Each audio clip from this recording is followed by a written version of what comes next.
The Meeples and Miniatures podcast is sponsored by Two Fat Lardies, miniature wargames with battle games, and by generous donations of you, the listener.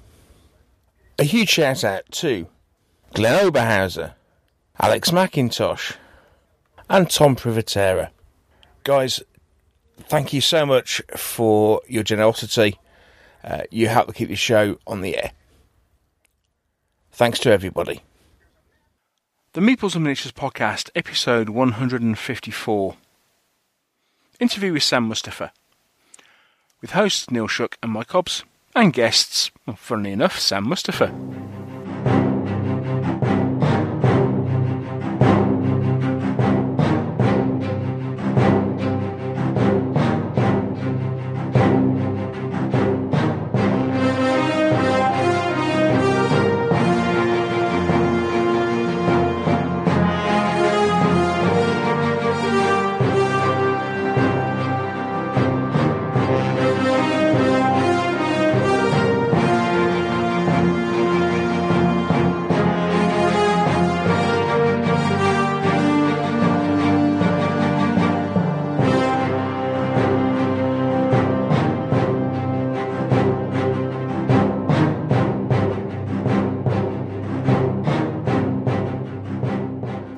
Hello and welcome to another episode of the Meeples and Miniatures podcast. I'm Neil Shuck, and once again I'm joined by the Welsh wizard himself, Michael Hobbs.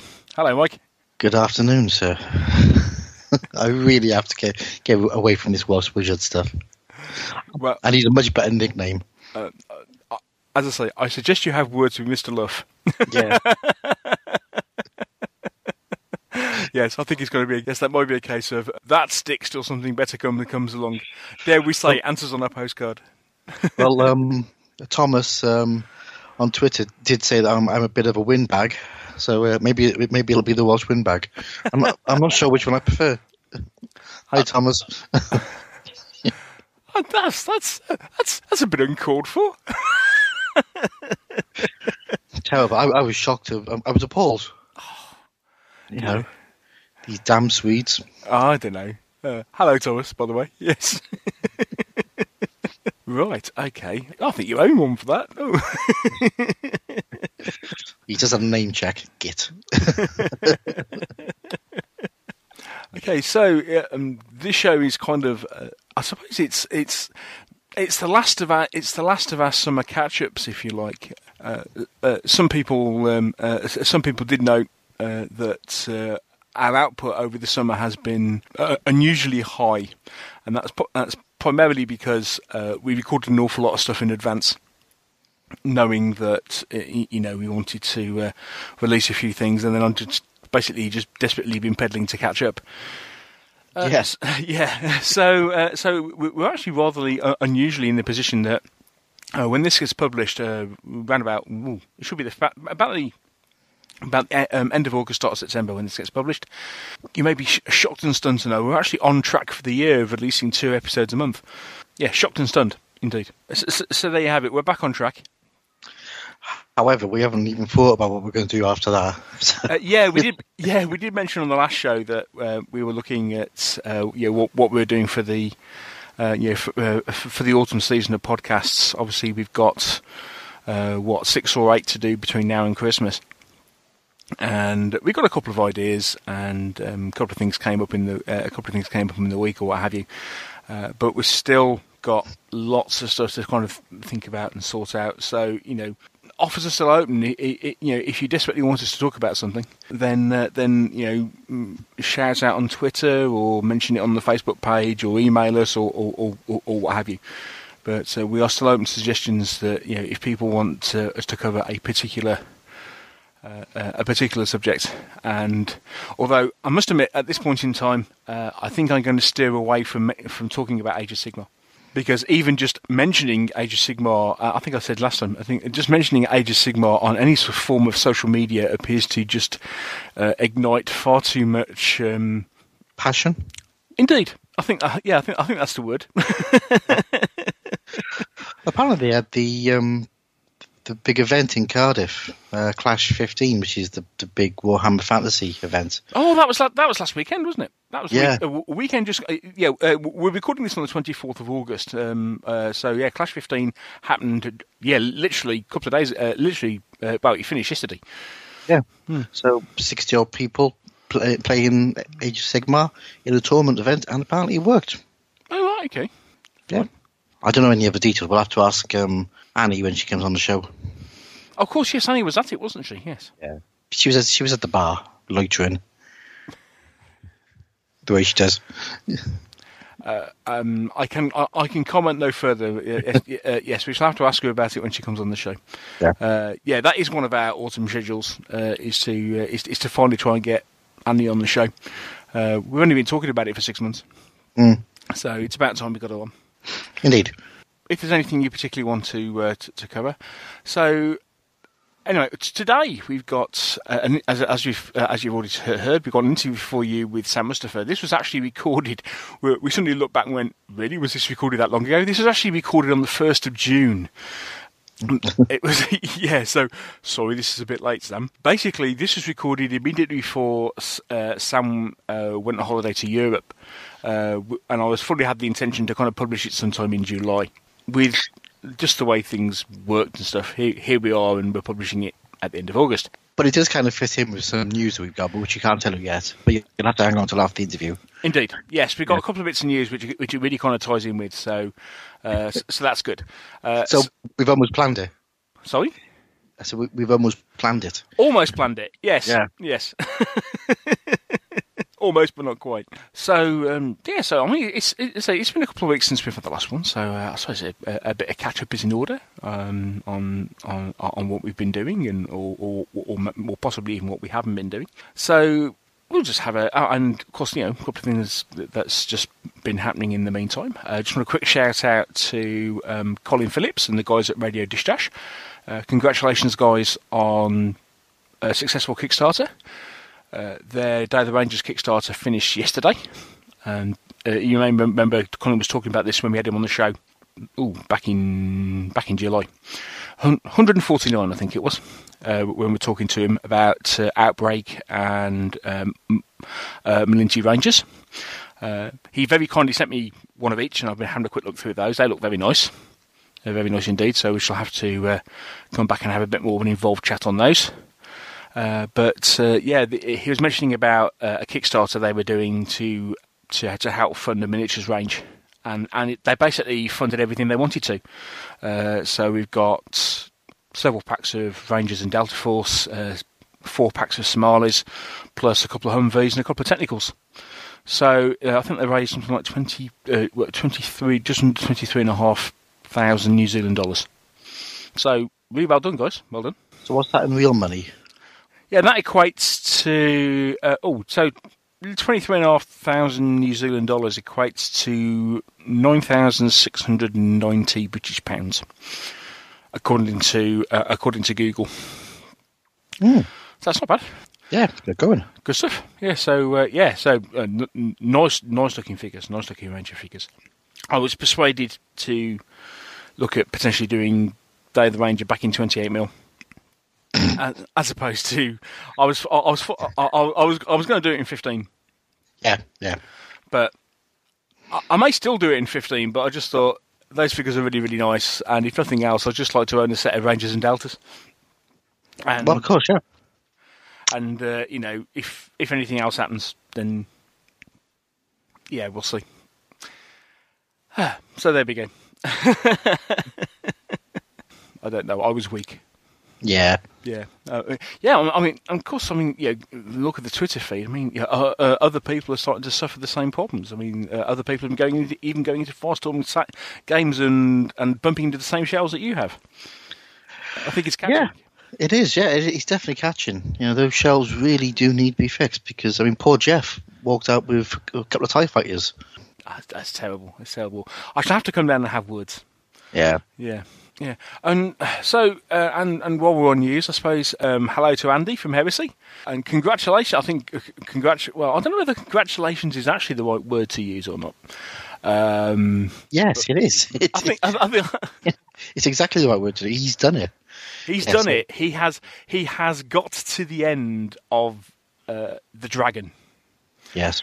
Yes. So yes, he released on Friday. He published on Twitter. It's official. The dragon is dead. Yeah. And for those of you who don't know what we're talking about, 6 years ago he came up with the idea of sculpting a dragon for his range, thinking it'd take him a couple of months. It was. Have you noticed his Twitter feed? It wasn't. It was 7 years ago. He lost a year. This morning he suddenly went, hang on a second. It was December 2008. 2008. Yes. Yeah. Oh, sorry. Carry on. Yeah, and it's been a very long running saga. It almost destroyed him. Well, yeah. He lost his house. He almost lost his company. His name was vilified. And people accused him of all sorts of shenanigans. But he kept on and kept, pumping out this dragon. And God bless him. I'm really pleased that he's managed to sort it out and get it done. Because let's be upfront about this. Whatever Andy was accused of, as far as taking people's money and not producing anything or what have you, he has stuck with it.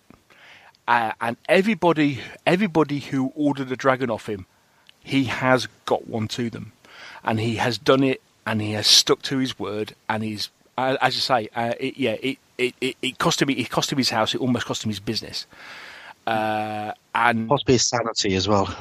Well, yeah, quite. Yeah.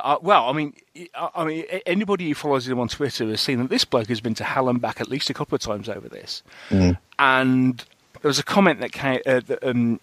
We had an email conversation about a set of rules that, or a supplement that was published a few days ago, where basically somebody in the introduction had a bit of a rant about greedy companies that all they want to do is take your money. They're not in it for the gamer, they're in it, they're just in it for the money and what have you. I think this whole Dragon Saga shows that this could not be further from the truth, because Andy has gone through hell over 6 years.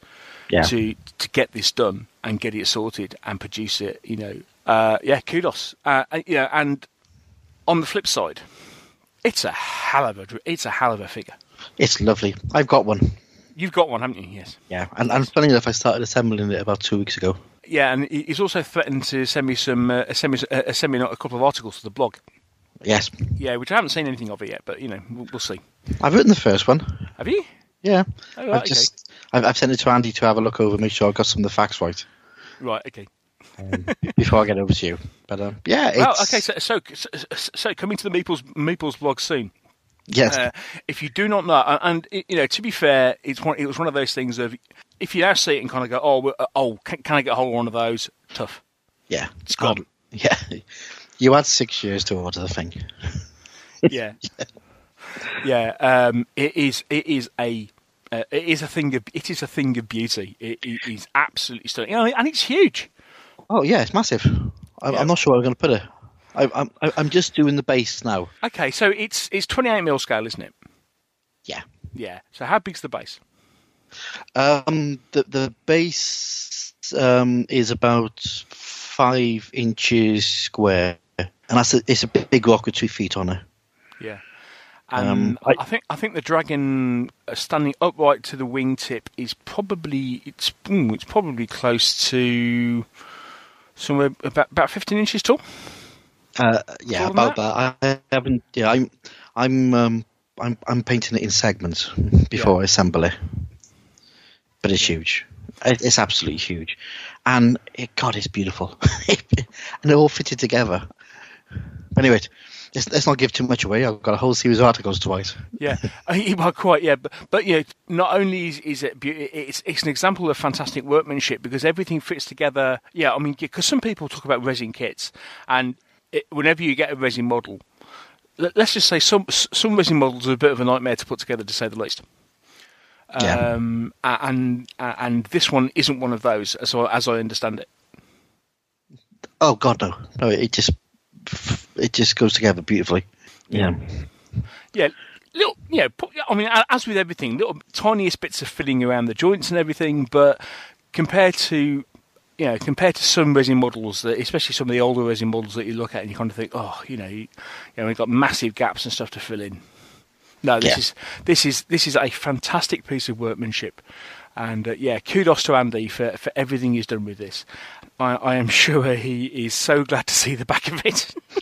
He can actually kind of relax and actually get on with rebuilding his business. Yeah, because I mean, it has. Well, let's be honest. The amount of time he's had to put into it is time that he wasn't able to come up with new releases.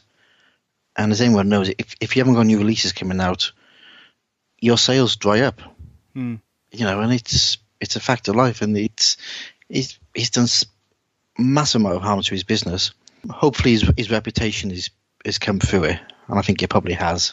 People who think he's a thief and a crook, well, they can go and bleep themselves, as far as I'm concerned.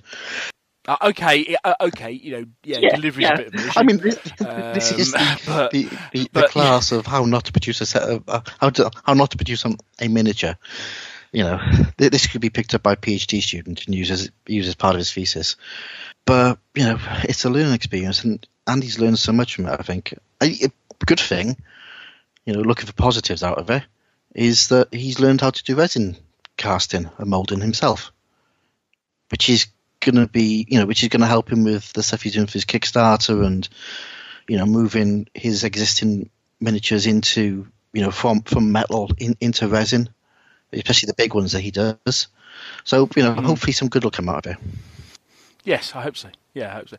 Yeah, that was an interesting point, actually. It's a thought that struck me the other day, because I got sent some of the new Mongol Heavy Cavalry from Fireforge to have a look at. Really, really nice. Really, really nice. But I noticed somebody made a comment on one of the forums to turn around to say, well, yeah, that's fine, but these include spears, and aren't the spears a bit delicate in resin, and won't these be so much better in metal? And it actually raised something that I never really thought of.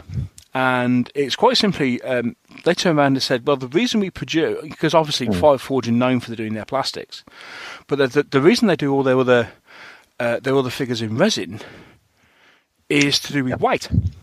Obviously, Fireforge, hi guys, by the way, they are based in Italy, and what they turned around and said is that, well, the reason we produce in resin rather than metal is the weight, simply because most of our stuff is sent internationally, and obviously Italy, although it has Italy and Europe, and has a certain amount of wargaming on the continent. That their bigger markets are the UK and America, and shipping metal figures. And it's something I've discovered during my adventures on eBay. Shipping metal figures to anywhere other than Europe, and even actually some places in Europe, is humongously expensive. As soon as you start shipping. Well, just figures in general, but especially metal figures, obviously, because they weigh an awful lot. It's not long. I mean, I ended up in a situation where, you're sending, an army, or what would represent an army, to the States, and postage-wise, you're looking about somewhere between £60 and £70.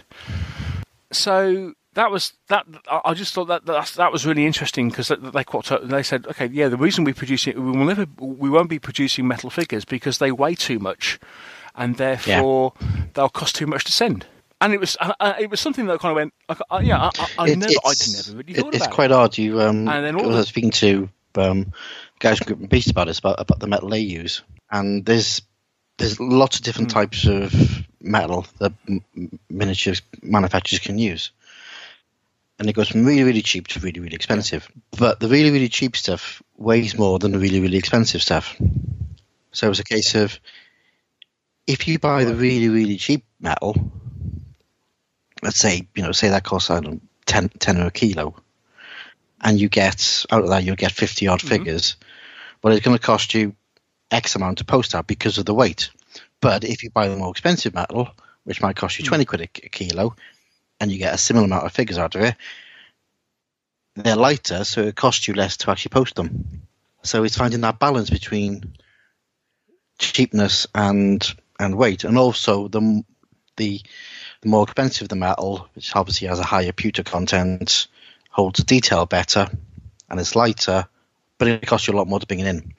And I think it might also it's also more brittle as well.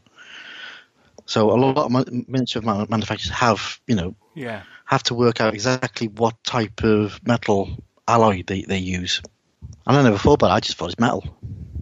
Well, yeah, quite. Yeah, exactly. Oh, yeah, it's just metal. Yeah, it's all this stuff. And of course, because interestingly, and again, this is something considering, most people turn around and I myself have complained, for example, about not backing US-based Kickstarters because of the postage amounts involved. And to their credit, there have been several companies that have gone out of their way to get both US and European distribution. When they come to distributing their Kickstarters, but at times you kind of turn around and go, okay, you look at this, the postage costs, and you have to be, thinking, cool, that's a lot of money. But actually, let's say, having been there and shipped stuff around most of the globe now on eBay, I can fully appreciate where they're coming from, and at the same time, you've got this trade-off because people actually do complain about how much it costs them to ship. And I have a lot more sympathy with manufacturers regarding shipping costs these days because yes, ironically, it's like having been and sat on that side of the fence. So we talked about it. You look at the stuff that Battle Systems did, and it's same with Devil Pig, with Heroes of Normandy. If there's one thing about cardboard we know, it weighs a ton. Yeah, it does. Yeah, and some of these parcels that were flying around are like 6 and 7 kilos. And you look at how much you've actually paid on postage. They're not. They are not making any money on this. No. And people are going, oh yes, they have got to be making unless they've got a very, very good distribution deal. They have got to be making a loss on some of this distribution because of just how much it costs to send this stuff around. But again, it's one of those interesting discussions about something I hadn't really considered before. Yeah. But anyway, do you think we should get on with this interview? Okay, so we'll take a quick break, and when we come back, we're going to be chatting to Sam Mustafa, game designer extraordinaire, about all sorts of bits and pieces. I don't like it, Sergeant. Me neither, sir.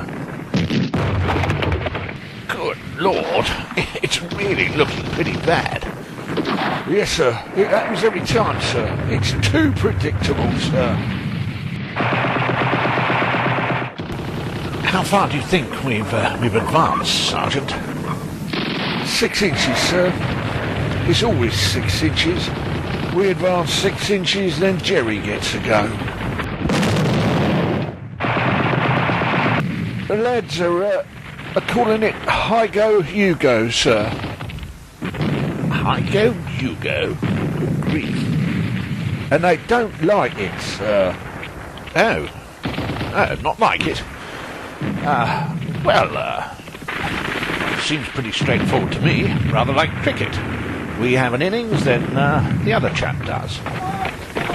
Well, that's all very well, sir, cricket, sir, but begging your pardon, it ain't like that, sir, in war. I don't think Mr. Hitler plays like that.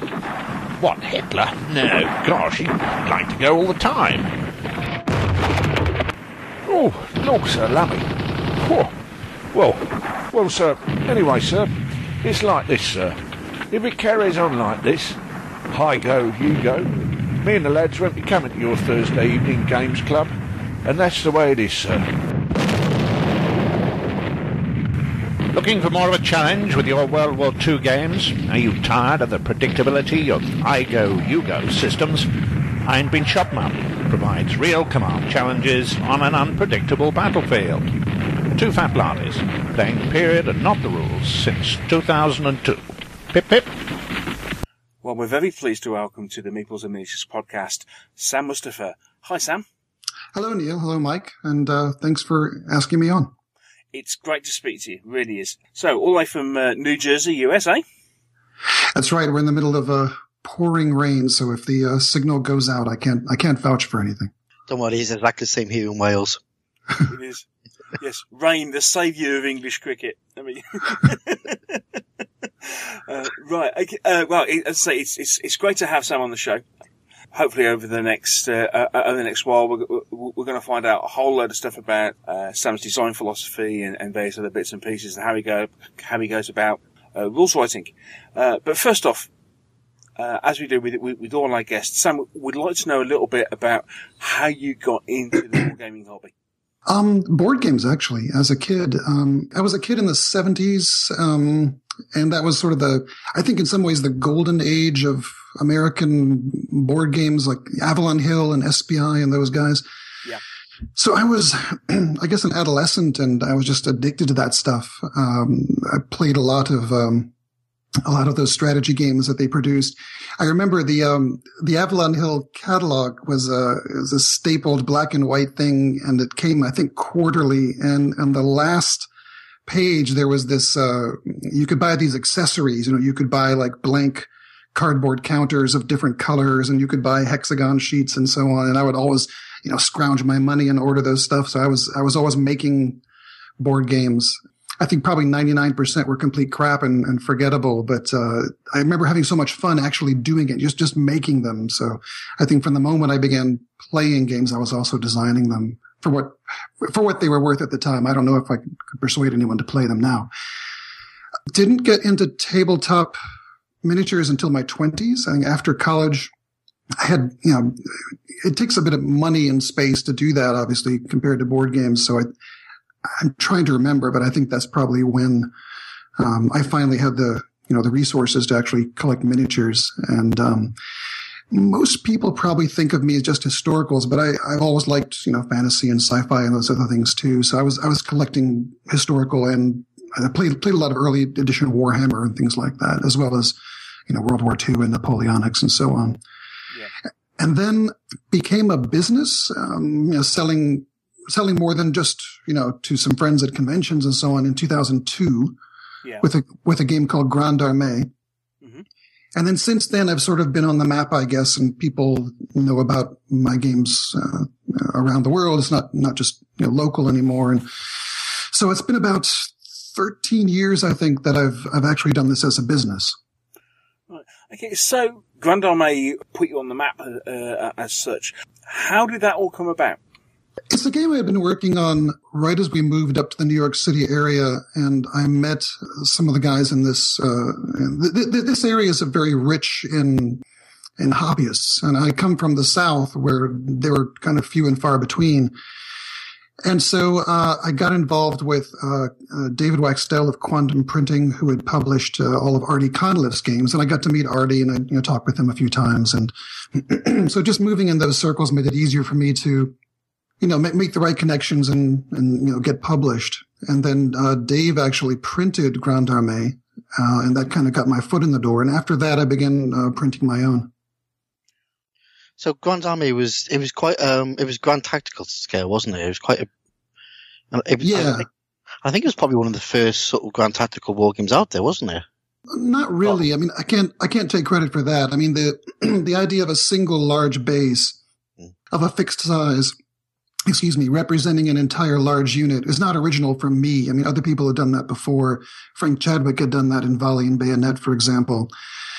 I wanted to have a more satisfying game about command. It was really a game about trying to hold together a large army in the face of chaos and unpredictable things. And that was more my aim with that, to get away from nitty gritty tactics and skirmish companies and shooting an individual howitzer and so on. Mm.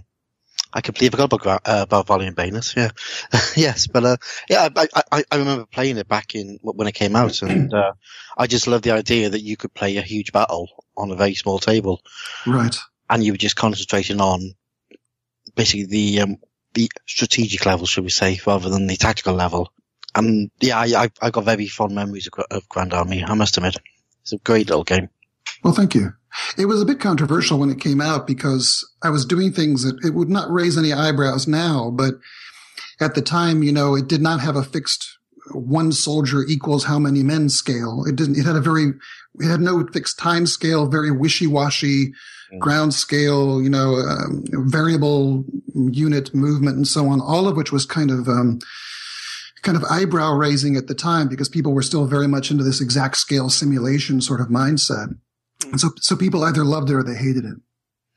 Yeah, because it was that, and there was also games like Empire, wasn't there? Sure. Oh yeah. That was and in some ways that was the heyday of American miniatures game designers. If you think back 20 years ago, it's most of the big names in the hobby at the time were American.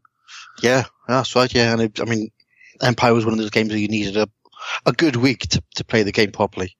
Oh yeah, and a calculator. Yeah. Oh God, yeah. Yeah, happy days. That's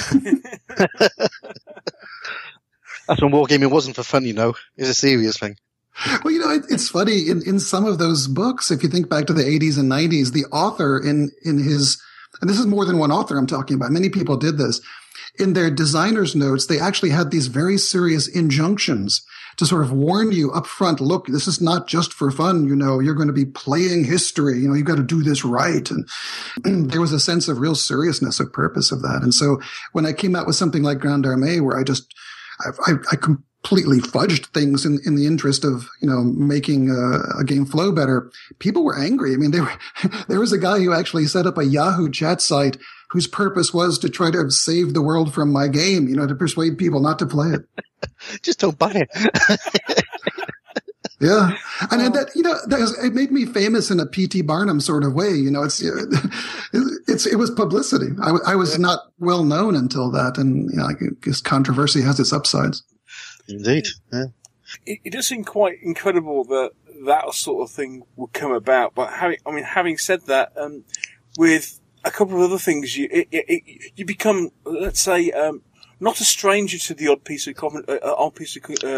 controversy over some of the rules that you've been producing, have you?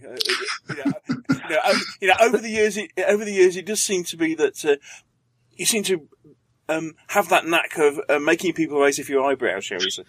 Isn't it funny? I think it's less so as I'm getting older now, and maybe people have just sort of made up their mind about me, or they just don't care anymore. But yeah, in the early days, yeah, it almost seemed that the existence of my games offended people. Yeah. I mean, sort of say the early days. This was 2002. Yeah. Oh dear. Anyway, but you followed up with that with Might and Reason. Yeah, Might and Reason came out in 2005, and then LaSalle was my first big color hardback game that came out in 2009. That was nice. Right, yes. And then thank you. And then let's see, I think Maurice in 2012, which was my first card-based game. Longstreet the year after that, Blucher this year, and then hopefully at the end of this year or next year, Aurelian. Because Might and Reason was mid-18th century, wasn't it? And right. Again, that was sort of core level, if I remember rightly. Yeah, a unit was always 2 bases, and it was something like a brigade.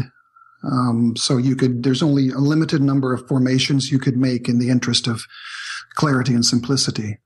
So yeah, I mean, it was the idea was you played, you were Frederick the Great, or you were the Duke of Cumberland or whatever. You commanded an entire army. Yeah.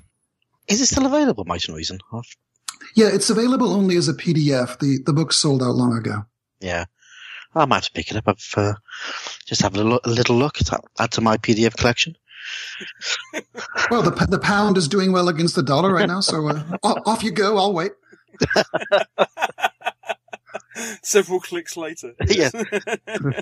We shall do a full review. And then, of course, we had LaSalle, which was, the first in the Honor series. That's when we first started hearing this term Honor coming out. Which was a small scale game, wasn't it? That was sort of divisional level. It was, right. Yeah. The idea was to have a small force, and a deliberately limited table size. It's only been about 6 years, but it's kind of hard to believe that at the time there was no, to my knowledge, there was no Napoleonics game that was sort of done the way Ancients games are. That is to say that you can collect an army and fight against any other army, and it's set in history, but you can create these fictional forces. You could have the Russians fighting the Spanish if you want, or the Austrians versus the Austrians for that matter. So that also, of course, made people angry. My God, man, what are you thinking of?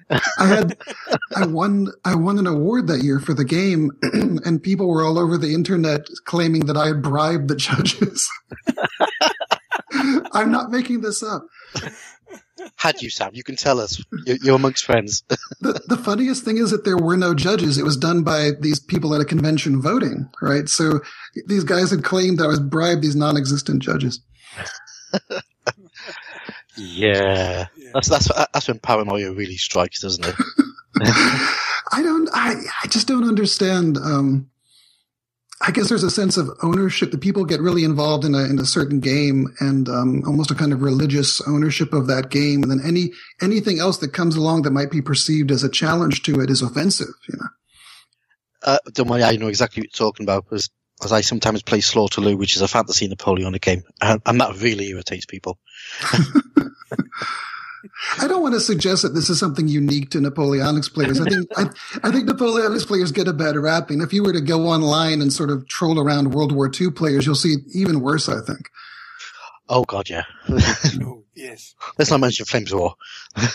Oh, sure. Oh, absolutely, right. Yeah. Or Ancients, for that matter. I remember back when Artie Conliffe invented Tactica, which I still think is one of the 5 greatest games of all time. All the guys who have been playing the WRG tournament Ancients rules were livid. He got the exact same treatment, in multiples of 10 or 12, because he was first. And, it was very instructive to see how people reacted to that. I remember when he brought out Crossfire, and people were just like, what do you mean there's no turn sequence? I'm sorry? Complete heresy, isn't it? Yes. But these are the games that push the hobby on. Absolutely. And I have huge respect for Artie. I hope he's listening. It's been a long time since I've talked to him. He lives not too far away, but he's one of, in my opinion, one of my inspirations. I think that he had this great knack for finding simple ways of doing complicated things. And very few people appreciate how hard it is to make something simple. Mm. Yeah, a game like Spearhead really was. It's just a classic game. I've seen people try to mess around with Spearhead, try to make it better, and they just end up messing it up. Yeah. But if you go back to the pure game, it's a really interesting concept. Mm-hmm. Yeah, it's one of those. It's one of those game changers. It's great little game. But anyway, enough of Mr. Conliffe. Let's kind of take a step back a minute, just for 1 second. I'm kind of interested. So, why did going back to right at the start where you started producing rules, why did you choose the horse and musket period as opposed to anything else? Well, it sort of chose me. I've just always been really kind of grounded in that. As I'm a historian, and the research and the writing I do is grounded in that period, so it's sort of my comfort zone. But aesthetically, I just love it. I love the brilliant color of the uniforms. I love the flags flying and the drummers drumming and the cuirassiers raising their swords in the air. And, it's just beautiful to look at. It's arduous, to paint. These are complex paint jobs, but you feel very proud when you've done so, and they look gorgeous on the table. So it just attracts me. Mm-hmm. I've never been much of a fan of skirmish games, frankly. Not because they're not good games, just because I sort of have trouble getting my head around only having a few figures. I like to have these big displays on the table. So I take it then you have a fairly sizable miniatures collection. Yeah, I do something that most hobbyists would blanch at. I get tired with entire armies and I just give them away or sell them and start something different. So I don't actually have a huge collection because I'm always pruning it. Oh, right. Okay. So what's your preferred scale then? Well, as I'm getting older, my eyesight's getting worse. I'm getting bigger and bigger figures. I'll be 50 this year, so it's psychologically kind of important. But so I mostly just do 28 millimeter now. All right. So did you start in 15, or did you start even smaller than that? I started in 15 for the most part, but I have done, back in the 90s, I did micro armor, for instance, and I have done smaller figures. I just have trouble fiddling, with my fingers trying to fiddle with the little 6 millimeter figures, and I can't really see them anymore. Yeah, and of course, 15s, as far as painting 15s are concerned, I mean, yeah, they're just kind of micro 28 mil, aren't they? So they are now, yeah. I mean, the sculpting has gotten so good that you've got 4 times as many of them, and they take just as long to paint. I just have mine away, to be honest with you. It's a lot easier. Yeah, Mike cheats. It's not cheating. I pick the ones I want to paint, and the rest go away. I'm helping the economy. Very good. Yeah. Okay. So, I mean, the first few rules that you wrote were, I mean, they're what I would class as sort of classic war games. They were the big book version, big armies, and then you came out with Maurice, which was sort of left field a bit, wasn't it? It was, it was obviously you're back into the 18th century again, but we've suddenly got this card-driven mechanic, and dare we say the possibility of having imaginations on a table. Yeah, I've always been interested in imaginations. I could never persuade any of my friends to do it, but I've always liked the idea. I can't really remember when I decided that Maurice was going to be card-driven. It's probably my board game roots again, but it was the easiest game design I've ever done. It just came together so sweetly. It was very easy to test and to write. It just worked, and it's weird. It's my least successful game in terms of overall sales, but it's my favorite. Frankly, it's one that I never get tired of, and I always come back to it. Yeah, we played a few times on the club. I was quite impressed with it. I think it was. I think that the way that you use cards in it, and just whether you just build armies, had a lot of potential. I mean, we didn't play it very long because other games came about, but I actually started a 6 mil army for playing Maurice, using some of my old Great Northern War stuff. I like card systems a lot. I think. I like the ability to integrate or fold a lot of different game activities into that single mechanic, because cards can have multiple uses and applications, but you can structure their use in limiting ways, and you can present these challenges for the players. So, for example, if you use a card, do you discard it? Does it go back into the deck? Does it get reshuffled? Or do you remove it from the game permanently? Or if I have a card that can do 3 great things, but using it to do X is going to remove it forever, then I really need to think about whether X is the right thing to do at that moment. So I love those sorts of challenges, and I love playing them as a player, and I love watching the players, struggle with them as a game designer. And there's some neat things you can do also that I don't know of any other way without cards to do them. So, for example, all sorts of things happen in battle that don't necessarily result in a lot of casualties or the breaking of units, or low intensity combat, for example, or skirmishing. And you can represent that by costing it in cards. So, like if you move through difficult terrain, maybe instead of disordering the unit, it might cost you a card. Or if the enemy takes your baggage marker, maybe he can seize the cards right out of your hand, or so on. So there's just a million wonderful possibilities there. And you also use the cards to basically run the campaign system behind Maurice as well, didn't you? Right, and Longstreet as well, yeah. Yeah, obviously, which we'll come on to now in a sec. And that was quite innovative.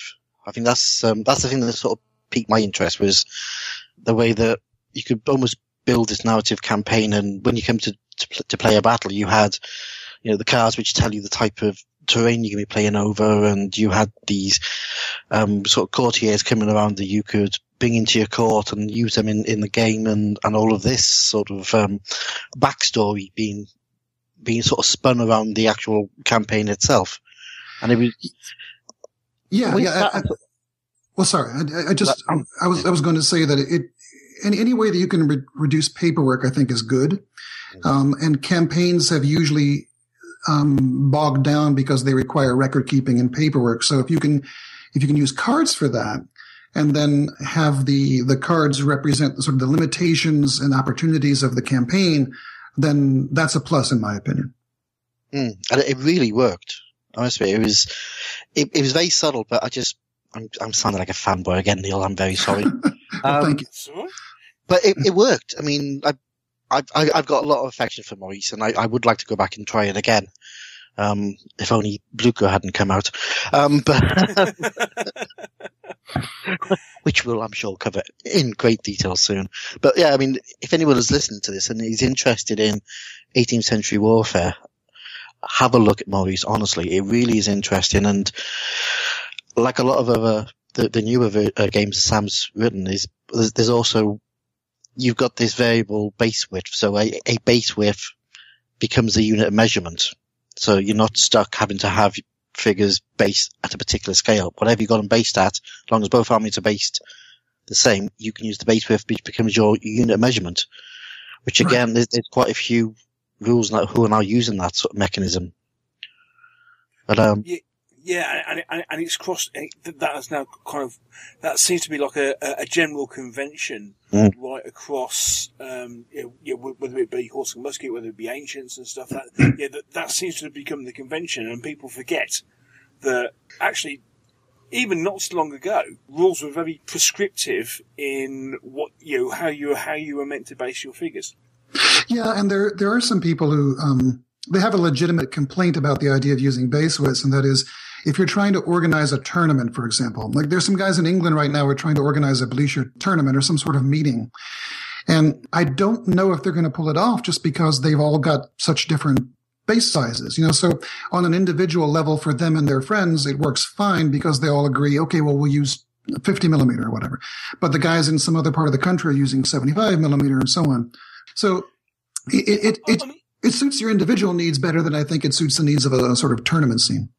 Yeah. Well, having said that, I'm sure this is something we'll be discussing a bit more. I mean, at least, when you came to Blucher, you did kind of standardise it by saying, well, hang on a second, we're producing these cards. Right. Which effectively give a standard unit size. So I suppose from that side of things, you can turn around and say, well, I mean, I know then in the rules you kind of go, well, hang on a second, as soon as you approach into the advanced rules, you can actually use whatever armies you have. But at least you went part of the way and went, okay, well, this is, for want of a better phrase, a standard unit size. Yeah, recommended. It doesn't seem to have stuck as any sort of gospel, though, because the guys, at least from what I've seen, are doing their own thing, which, the game encourages. But it has made organizing tournaments or so on, somewhat difficult. I must admit, I never got to play Maurice. I heard an awful lot about it, because obviously when it came out at the time, there was a huge buzz about it. As you say, there was potentially a little bit of backlash with things like, hang on a second, what you mean to say, I've got to buy a set of cards as well as as well as a rule book? Right. I've always been surprised, not by the complaint that you have to buy more things, but by the dislike that many gamers have for card-driven systems, just sort of in their bones, I often don't hear a reason other than just, I don't like cards. Or sometimes somebody might assert that, well, Napoleon didn't have a deck of cards, and so neither should we. Despite the fact that, as far as I know, Napoleon also didn't have dice. He didn't have tape measures or a command radius or a sequence of play or movement allowances or 99 other % of the stuff that war games have. But for some reason, people draw a kind of line in the sand when it comes to playing with cards and single them out as being objectionable. But I like them. I think they add all sorts of new dimensions to games. Yeah. So I'm just thinking of Napoleon. I'll go, where is Grouchy? Oh, I'm sorry. He's outside command radius. That's right. No need to worry about that exploding caisson. That won't happen till the next turn in the phase 3 if you roll an 11 or less. If people haven't come across Maurice, can you explain what exactly was different about the card system and how it worked? Okay, so there's a single deck that both players draw from. So they share that, and then there's multiple types of cards, but in some cases, there's only one sort of card. So if you have a card that does X in your hand, your opponent doesn't have it, right? And then the different commanders, based on their skill, can have a different size of hand. You could have up to 10 cards in your hand, or maybe as few as 5. If you're General Doofus, who's not very good, you might have a very small hand of cards. But a great commander might have as many as 10. And then the cards can do multiple things. They have a numeric value that allows you to activate units a certain distance from your command marker. They have what's called an effect, which is either an interruption or an event that you can play. And the events can be quite dramatic. I mean, like, for example, there's a patch of boggy ground in the middle of the field right in front of your opponent that he hadn't noticed yet, and poof, there it is. Some people hate that. But the idea is that the more valuable card you play, the less other things you can do in your turn. So playing that powerful event, for example, removes it from the game and pretty much ends your turn. Whereas doing something more mundane with the cards, like rallying your troops or modifying a combat or so, just moving them, is less arduous and you can do more things. So you and your opponent are always seeking to interrupt each other. You can only ever activate a certain portion of your army at a time before he then can react in some way. So it's incumbent upon you to organize the army in the way that'll maximize its ability to move with the cards. And because it's an 18th century game, it's very linear. So you want to deploy in these long columns or lines, which will then allow the card to sort of maximize its effect. It sounds like a very similar sort of mechanic to what we've seen. I mean, people like GMT Games use that style of card mechanic where, I think the thing that immediately springs to mind is something like Twilight Struggle, for example, where you have these cards that, you can do several different things with them, and either they're all good or part of the whole process is deciding, oh, great, I've got this one, I do have this card. I can do several different things, which is the best, and knowing that at the end of the day, you can't do anything else with it, and you have to discard it or what have you. So from a mechanics point of view, it would be something that, especially if you played any sort of board war game in recent years, it would be something you'd be a lot more familiar with, I expect. Yeah, I like those mechanics in board games, and frankly, I've stolen lots of ideas from board games. I think in many ways, board game designers are they're a bit more daring and experimental than tabletop gamers are. And I think one reason for that is that board games limit you in so many other ways. Like movement is very easy to define in a game with hexagons or points or areas or whatever, whereas movement is quite fuzzy in a miniatures game and requires a lot of rules. So I think tabletop gamers, the rule book is often occupied with things that wouldn't trouble a board game. And that extra energy, as it were, that extra space in the book in a board game can be a bit more daring and experimental with fewer repercussions on gameplay. Do you think there's, over the last few years, this is completely off topic, to me there seems to be a bit more of a crossover between board games and war games, going in both directions. So when I was seeing board games, you're basically using war game mechanics, especially sort of skirmish level, and obviously the production of figures, which is going into board games a lot more as well. But what you were saying is the crossover of some board game mechanics into war games as well sort of started. I think I first started seeing it probably about 10 years ago. You're thinking of things like Memoir 44, for instance, and like Sergeants, or I mean, when I think of a crossover, I think of these boxed games that are essentially board games played with miniatures. Yeah, and there's some really interesting possibilities there, but I think that for a small operation like me, there's a level of financial risk that I just can't take unless I were in partnership with some other investors, because I've done some research into the cost of making board games, and it's pretty challenging. Yeah, not to mention, the packaging, the storing, the shipping, it's probably beyond my means. Not that I wouldn't want to do it. I've designed board games for years, ever since I was a kid. So, I just haven't dared take the risk. Yeah, Yeah, and of course, I suppose when we start talking about mechanics like that, I suppose another evolution was looking at something like a game like Saga, for example, which grabbed what was the in vogue board game mechanic at the time, which was dice activation, and then converted it into the war game format, and all of a sudden, it was one of those complete revolutions, wasn't it? It's interesting. Saga in many ways could be a card game too. Those dice that you choose to put on that little board that gives you the different benefits could just as easily have been done with a hand of cards. And it's funny. Many of the people who liked Saga were saying how much they hated card games. And I'm thinking, there's so much common ground between these different mechanics.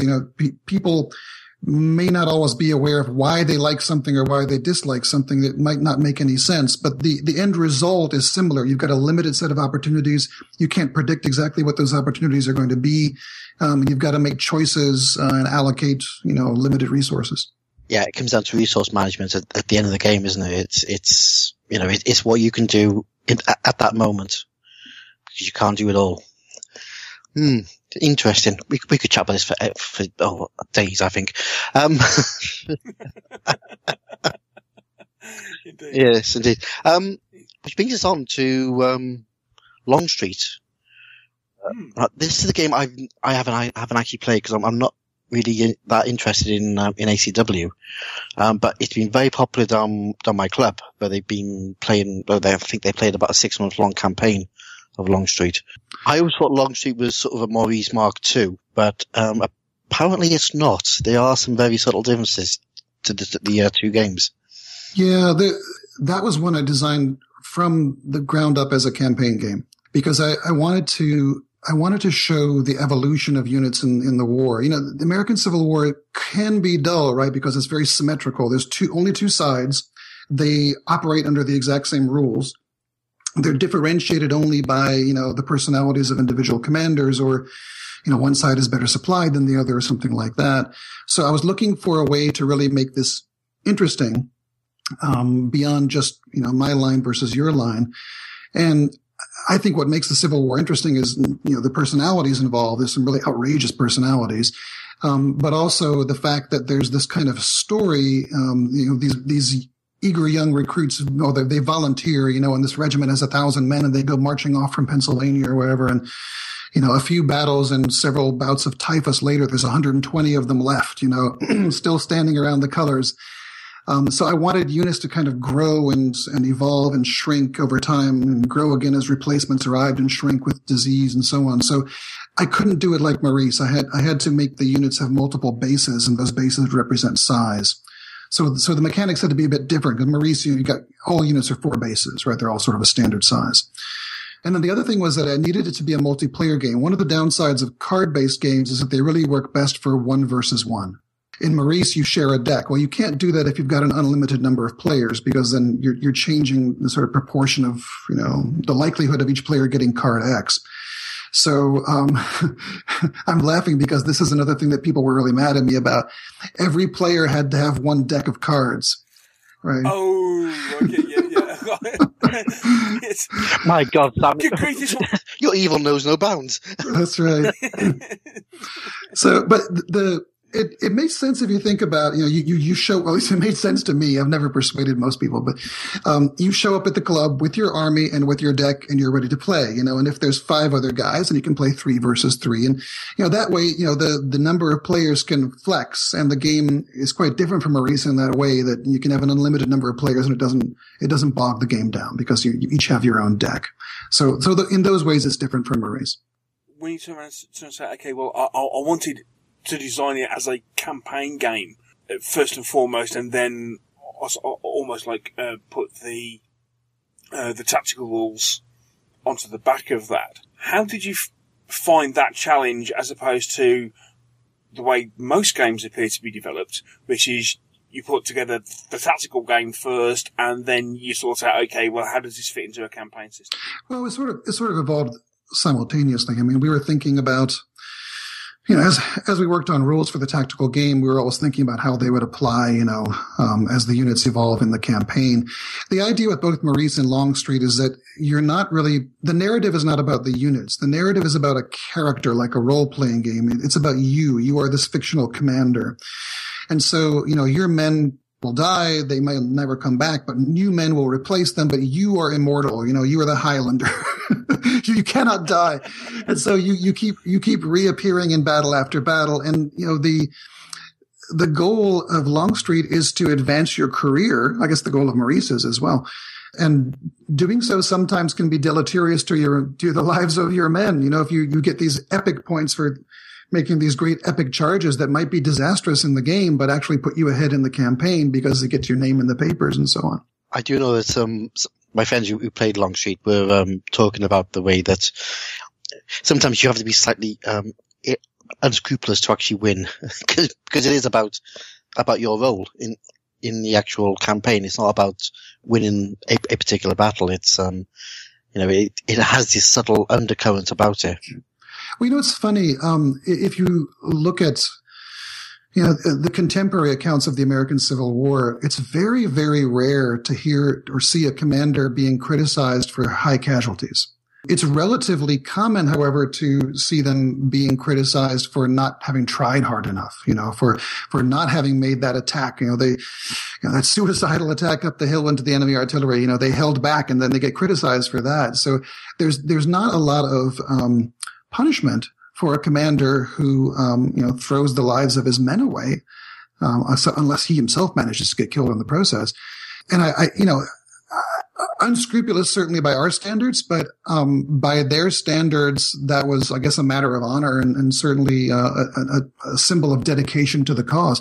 The units that suffered the most were often held up as examples, to the Army. Look, how high their morale must have been. They went at it futilely, but nonetheless with such great honor. I must admit, it's one of those eras that I know very little about. I keep sort of dipping my toe in, but I don't know. It never actually grabs me. I probably should have a look at Longstreet, because from the way you've just described it, it does sound very interesting. It's funny. Longstreet, I think, was the first game I did that sold better in Britain than in the U.S. And it sold like mad in Australia. I never expected, that Aussies were big fans of the American Civil War. But we sold 5 times as many as anticipated in Australia. We kept having to refill the orders frantically down there. Maybe it's the fact that we are a little bit separate to that particular conflict, whereas possibly in America, that is possibly the defining moment of your history is this great Civil War. For us, we see it as just another conflict. So maybe we approach it differently and not so emotionally. Maybe that's got something to do with it. Well, it's certainly emotional in the South. I mean, I grew up in Richmond, right, the capital of the Confederacy, and the Civil War is ubiquitous there, as in much of the South. I live now in the North, and the average person here couldn't tell you what century the Civil War happened in. It's just not on their mind. But it's very much alive in the South. Or maybe just a very simple case that it's very easy to paint the units because they're either grey or blue. That's right. Yeah, the dip. My Confederates look wonderful. The dip is a wonderful thing. Oh, it is. Yeah. I did want to try, and I painted up 28 mil, the Perry's plastics when they came out. I thought, I'm going to give it a go. I'm going to try American Civil War. I just couldn't get into it. But I remember painting and thinking, these are easy. Why haven't I done this before? Just various greys. Longstreet was also when I began to start thinking about how can I make horse and musket games smaller. Because, the trend of the hobby obviously is toward, shorter games, smaller games. And, horse and musket doesn't lend itself very easily to that. The spectacle is important, but Longstreet is quite limited. You begin with, I think it's 36 bases or something like that. And a base can be, very small if you want it to be. So, the idea is that you've got this very limited small force and you're the steward of this relatively small portion of the army. That does sound quite interesting. It does. I mean, similar to Mike, American Civil War is one of the few periods that I've never done an awful lot with. It's one reason why I ended up buying Battle Cry, just so I ended up in a situation with, I do have something to do with the American Civil War. It may only be Battle Cry, but at least I've got it, you know. Yeah. So following on from Longstreet, obviously, the following year, you then produced Blucher. Started designing it. Obviously, that came out at the start of this year. Interestingly, obviously, this is your third set of Napoleonic rules. After Grande Armee and LaSalle, why did you then return to the Napoleonic Wars? Well, I think in some ways, Blucher was a replacement for Grande Armee because it's basically at the same scale. You know, it's a big battle. LaSalle's quite different. You know, LaSalle's this very compact sort of tournament-based, you know, small thing like Longstreet. But I wanted to try my hand again at a big battle game. Blucher was the hardest design challenge I've ever taken on. It took 5 years on and off to do that game. And it just about killed me. I mean, I gave up on it so many times. But the idea, again, was to see if I could come up with a system that could be it was something more than just another Napoleonic game for the old grognards who already have 20 of them. You know, it's something that could attract people who are not normally interested in that period, who might not even have any figures for that period. So I began to think about the use of the unit cards in lieu of miniatures. And the more I thought about it, the more it made sense that you can't really do a good, no one wants to do the Battle of Waterloo with 20 figures, right? That would look absurd. But you could do it with none whatsoever. You could do it with these very attractive cards, each one, you know, representing a good-looking unit, because all the units in the Napoleonic Wars were good-looking. So if the card represents how good the units look, then that could be visually satisfying. And it could be for a newcomer, it could really lower the bar to entries. You no longer have to say, well, you know, get yourself painting, and we'll see you in a year when you've got your army ready. Yeah, I've been there before. Yes. So now you can literally hold your army in one hand. And the odd thing is, it works. We played it down the club, and we played on a completely flat table. The hills were just little bits of felt, and we used the cards. And when I started doing it, I think I'm not going to like this. There's no figures, and the table's flat, but it worked, and it separates you completely from.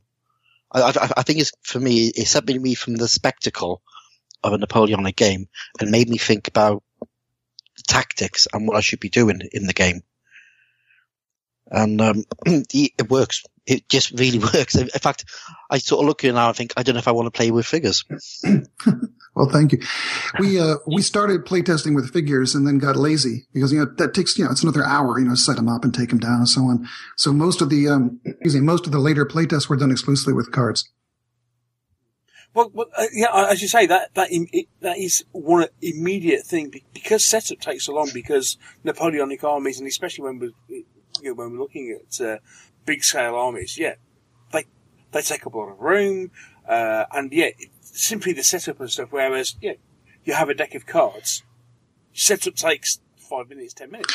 Yeah, I think we should be clear to anyone who's not familiar that Blucher is not a card-driven game. Excuse me. I did that deliberately because we tested card-driven versions of it, but I thought it might be a bit much to ask people to buy a set of cards to play with as units, and then to buy another set of cards in order to move those cards and play with those cards. So I didn't want to ask that of people. So it's a tabletop miniatures game that uses various dice mechanics. The cards are an optional way to play without miniatures. Yeah, I mean, the best way to describe it is if you imagine playing a Napoleonic game where you have one stand equals a division. I suppose easy way to describe it. It's typically a brigade or a large regiment. Brigade, Sorry, I always get those mixed up. It's been a long day. So one stand is equal to a brigade. And yes, you could put, 50 or 60 6mm figures on a nice sort of 3-inch square base in the same way you used to do with Grande Armee. Or you could use a playing card. And right. Blucher gives you the ability, it gives you a box of playing cards, which has every single, the 100 Days one, which has already come out. It's got every single commander in the 100 Days campaign with their unit and their stats on it. which in itself is a massive amount of research. And that's the thing that, when I picked up this little box, I thought, whoa, £20? Oh, that's expensive, hang on.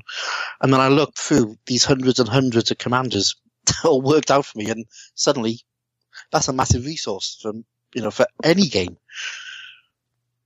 Yeah, it's 216 cards, so it's imagine 4 decks of poker cards sort of sitting side by side in a rectangular box. Because the other thing with cards, and something that works really well, or appears to work really well in Blucher, is this whole thing about blinds and fog of war. Because the card is double-sided and one is just the flag of the nation. So, obviously, when the problem with playing with figures is the fact of what's approaching you. You can just look and say, okay, right, okay. And I suppose especially in games, typically in games of this period, because you want to see the spectacle of all the figures on the table, you can look across and say, okay, right, I've got several units of infantry approaching me. Oh heck, I've got some cavalry coming up on my flank, or what have you. And of course, that's just something that I suppose over the years, wargamers have just got used to, because just that's the way it is. So all of a sudden, when you're in this position where actually what you've got is you're playing with cards and you have blinds, so it automatically puts in this thought that no, you don't know what's approaching you, because actually from a strategy point of view, all you can see is a cloud of dust and some figures of some sort approaching from the distance, and you don't know whether they're cavalry, you don't know whether they're infantry, and that's something that all of a sudden you have to think about, which perhaps wargamers haven't had to worry about for an awful long time. Yeah, there's a number of nice things you can do with cards that you can't do with figures, obviously. Any issues of stacking or interpenetration, obviously. What you're talking about in a horse and musket game typically comes into play with regard to reserves. So if you're holding units in reserve a certain distance from the enemy, he doesn't know what they are. And we have a thing in the game called a reserve move, which allows a concealed unit, one that's, it's face down, all you see is the flag, to move about 6 times the speed at which it could normally move if it were revealed. So you might think you've got, you're flanking the enemy, or you've got, this advantage on his edge, when all of a sudden these things you thought were in reserve have just appeared in your face. He's committed his reserve, in other words. Yeah. And it's wonderful because it doesn't require any special rule, any marker, anything. It's just the difference of having a card face up or face down. And so you just move them and they appear. And that it gives a sense for the reason you would keep a reserve in the first place, or why commanders back then did it, because it gave them these opportunities and this kind of safety net that generally wargamers don't have much incentive to do. I mean, in most games, particularly if you have only 3 hours to play, why would you keep a reserve? Why not attack on turn 1 with everything? Which is usually how most war games are fought, right? I mean, you'd be sort of indulgent and silly not to do so. It's probably worth going into some of the mechanics, because obviously Blucher is very new, and there's probably a lot of people listening to this who haven't sort of played it before, but there are some really nice little mechanics in there. So we've already mentioned how the reserve movement is done, and it does give this opportunity to get figures or to get units right into the thick of the action, or actually quite close to it, if they can hide behind hills. Mm-hmm. And so the other really interesting mechanic you got in there is the variable turn size. Momentum, yes. Which is, so to explain that the game is played during a day, and each turn is equal to 30 minutes. Oh, I never say that. Yeah, oh. I mean, I don't stipulate any time scale. Okay. Yeah. You're just dividing the day up into 30. Yes, let's leave it like that. So, a turn is a variable amount of time, but there's 30 turns in a day, and some battle might start on turn 15 and go to 26. So, right. And that's if I may interrupt, it's 30 turns, but a turn is only one side's activity, so it's 15 turns per player. At the beginning of each turn, the player who's not the active player basically rolls 2 dice and hides them. And that is the number of activations? Yeah, 3 dice, actually. 3 dice. Yeah, two in certain circumstances if the army is exhausted or something, but normally 3 dice and then conceals the result. So your opponent knows what the result is, but you don't. And then as you begin activating and moving your units, you're using up what we call momentum. And there's more or less efficient ways to use that momentum depending on how you activate units. Armies that are organized into corps or which have good commanders can do so more efficiently. But as you do so, you keep track of how much momentum you've used. And then at the moment you exceed that number, your opponent lifts that cup or whatever he's using to conceal the dice and says, stop, you're done for the turn. So you don't know in advance how much momentum you've got before he can then get his turn and interrupt you in some way. Again, that's a mechanic I recognise from several different board war games, where you have a similar sort of thing. It's infuriating because, it's a fantastic mechanic because of this thing of, well, it really does make you think, okay, what is the most important thing I need to do? Isn't it? Yeah. And you've also got the mechanic in there where you do your core moves first and then you do your individual stands after that. So right. It's to avoid people getting too fiddly and taking a lot of time moving units one at a time. Mm. And again, it just works. It's infuriating, especially when you've only got a couple of phases or a couple of momentum points and you don't know. And you have this great idea, and I'm going to do this, and what do you mean I can't do anything else? It's... Well, some armies in the Napoleonic Wars did not have core structures at all. Wellington's army in the Peninsula typically did not, for example. So if you are someone like Wellington who can only activate units one at a time, that's a very inefficient way to do it. He's got all sorts of advantages that let him do so more often, but these armies that have this kind of inferior organization get disadvantaged in that way and have to be much more careful because against an army that's more efficiently organized than them, they can really get in trouble.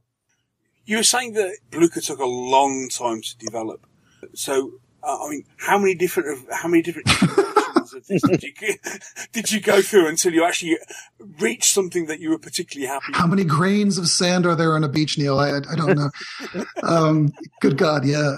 At least 100 major versions over 5 years.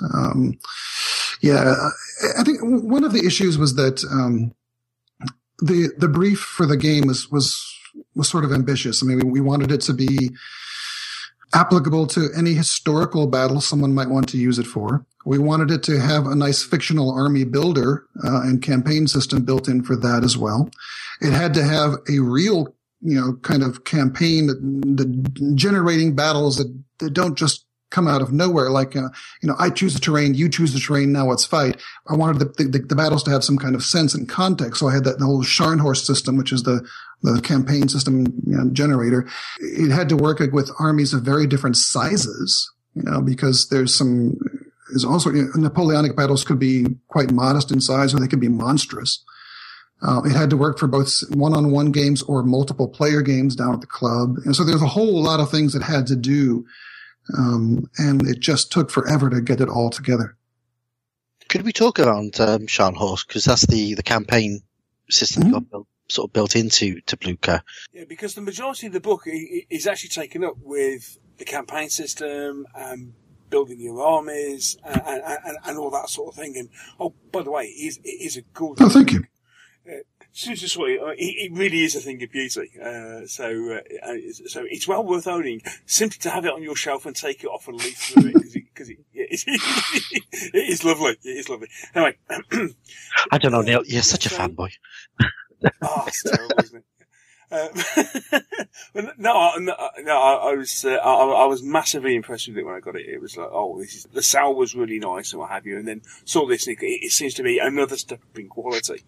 So as I say, yeah, Scharnhorst and the whole way that works. Again, I suppose in some ways that's hopping back to what you've done with Maurice and Longstreet, where the campaign is integral to the way the game is. So, Scharnhorst, let me back up. I wanted to get away from this traditional idea of a fictional game where I'm the attacker and you're the defender and here's the objective marker and let's have a go at it, I wanted the game to have, the battle game to have some sort of reason for why it's happening there, why these particular units are fighting what they're fighting for.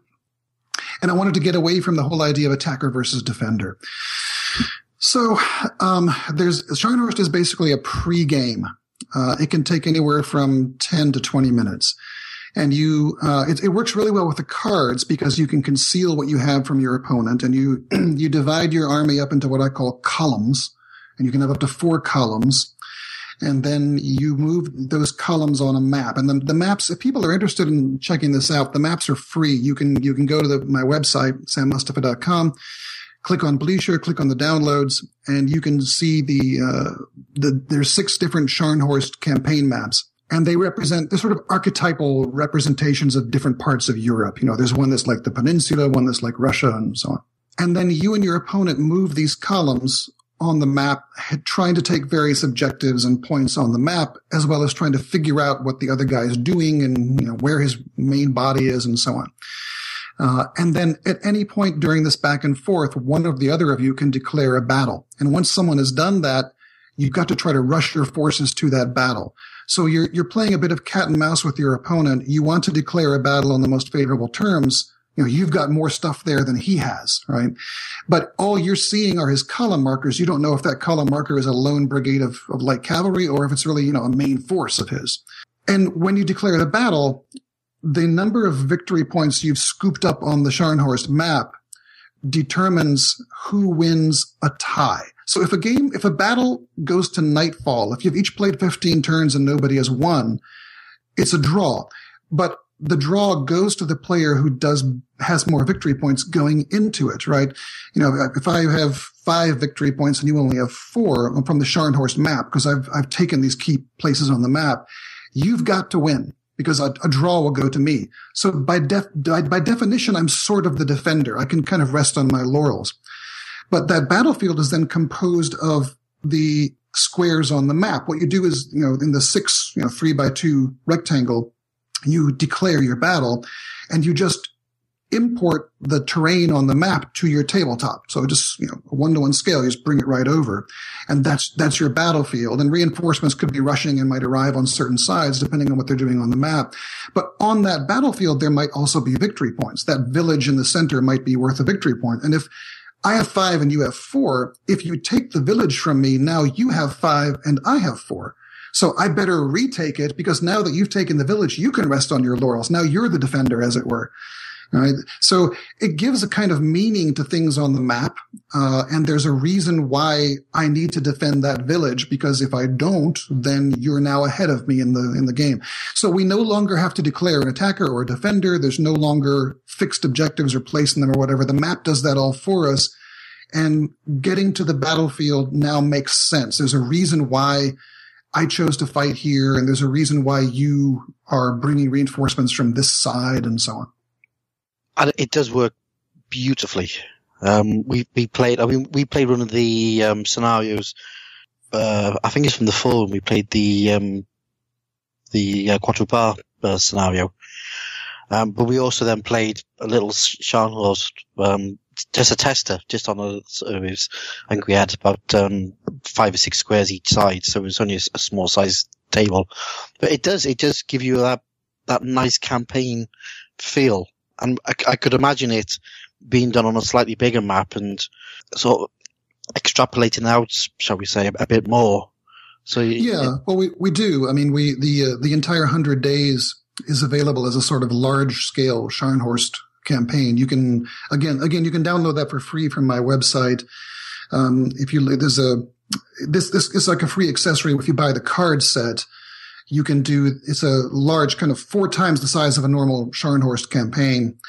You can play, 1 of 3 roles, Wellington, Blucher, and Napoleon, and, move large forces on that map. And, you may or may not end up at Waterloo. Yeah, we keep looking at it thinking this has to be done. This really does, especially when you got the cards. Oh, very much so, yeah. And again, I mean, the fact that you can own what would be hundreds of pounds worth potentially, and hours and hours and hours and hours and hours worth of figure painting. Simply hold it in a box in your hand. With me being the challenge painter that I am, shall we say. It's just ideal. Sorry, I mean, I've had a 6 mil French army in progress for longer than I care to remember. Longer than the Napoleonic Wars lasted, right? Actually, he's getting on that way. Yes. Yeah, I mean, this is my answer to the trend in the hobby towards smaller games with fewer figures. I don't think you can really do that in an aesthetically gratifying way for horse and musket games, but you can do something perhaps even as good by not having figures at all if you want. I think it's a matter of what you're trying to model, isn't it? I think I don't like seeing big battle games played when you've got, well, as Neil describes it, 5 blokes taking a flag for a walk. That never excites me. But I do like playing sort of a sort of company level game. So there's games like Donnybrook, which sort of take the sort of 17th, 18th century and bring it right down to what is in fact a handful of soldiers, maybe chasing down some smugglers. So it's bringing them right back down to other conflicts that happened in that period. And I think that's quite interesting. But you've got to try and model what you want to do. And if you're doing a big battle, do a big battle. Do it so I've always wanted with Napoleonics to play a whole battle. I'm not really interested in just playing a tiny part of a battle when I've got a division. Mm-hmm. It doesn't really interest me that much when, I'm spending my time thinking, should I be in line now? Should I be in square? No, I'd rather play the big battle. And it's, each element becomes it's like a area of, sort of conflict around that, it's, each stand isn't their physical size. It's what they're doing on the battlefield and the area they're controlling is probably more important. Sure. And it's a different perspective as the guy playing a commander too. You're making different kinds of decisions and more about time management and resource management. I feel the same way about World War II, frankly. I mean, I can never quite get my head around skirmish games. I'm much less interested in, where I should put my MG42 than I am in, whether or not there's enough fuel for the 3rd Panzer Division or something like that. I really want a World War II game that's operational and big in scope and more like a board game, I suppose. So drop a little hint as to something I'm working on. But oddly enough, I'm completely the opposite direction when it comes to World War II. I like getting down to, a squad level game. I've never really found a sort of strategic World War II game. That's because there are none, right? I mean, there was that one from about 20 years ago called Mega Blitz, right? A British guy, I forgot his name, wrote that. But that's about it, right? I mean, there's to my knowledge, there's very little in the way of like one figure equals a company, when it comes to World War II. Yeah, I mean, interestingly enough, I was at the UK Games Expo at the weekend, and I was chatting to a guy called Alan Paul, who's from Surprise Stair Games, and they are well known as a UK board game company. But he's actually been working on this World War II game, which operates, I suppose divisional level, in the fact that the smallest unit on the table is a company, and he's looking at very much much more of a grand tactical simulation. That's developed again from the type of games that he and his gaming buddies like to play, and it was quite interesting chatting to him because again, it's one of those things that actually there aren't. When you take a step back and think about it, there aren't that many of that sort of World War II game around at all. Yeah, there's the odd board game that does it, but in miniature, it's definitely a gap in the market. So I'm going to bring you back to what you said a few minutes ago. You said something about if only somebody was working on that. I've been working on it on and off for a couple of years actually. I had a version of it that we really liked in our club, but it required some gadgets that I did a lot of research and I could not find a way to produce them at a price that would be plausible.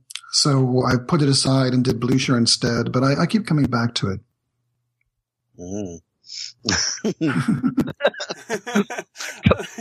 Going back, mean, going back to Blucher, again, and revisiting this whole concept of the cards. So this whole thing of playing a miniatures war game without miniatures. You say that in the past, there's potentially been certain parts of the hobby that are wanting to come after you with torches and pitchforks for various things. And certainly when you come down to all of a sudden saying, okay, let's play a miniatures game but don't use miniatures. How has that gone? Surprisingly, either people just don't care or just ignore me now, or they've just gotten, or the market has changed enough that I'm no longer considered weird. I don't know, but for whatever reason, no one is subjected to it. I mean, obviously, if someone were to object to it, the obvious response would be, well, then don't use them, use miniatures, right? So perhaps that's the reason. Yeah, because obviously, the first thing you talk about as soon as you hit the advanced rules is that, okay, fine, let's talk about using this game. Mm-hmm. But notice how that's done. The assumption is that you'll start with cards, and then the miniatures appear in the advanced rules. Yeah. I wanted to try to pitch this to people who might, they're gamers, but they might not like Napoleonics yet, or they might not have tried, or they might have been put off by the investment required or the time required. So, it's not I'm assuming my average customer is not someone who's, got 300 other Napoleonic games on their shelf. Oh, I don't know. Sorry, I'll just be quiet now. So I think that sort of covered where we are at the moment up to what you produced, which is quite a nice little back catalogue, I have to say. What are you working on at the moment, other than... Quite a nice little back catalogue. I think that's a bit of a statement. Okay, so what do you mean? What's?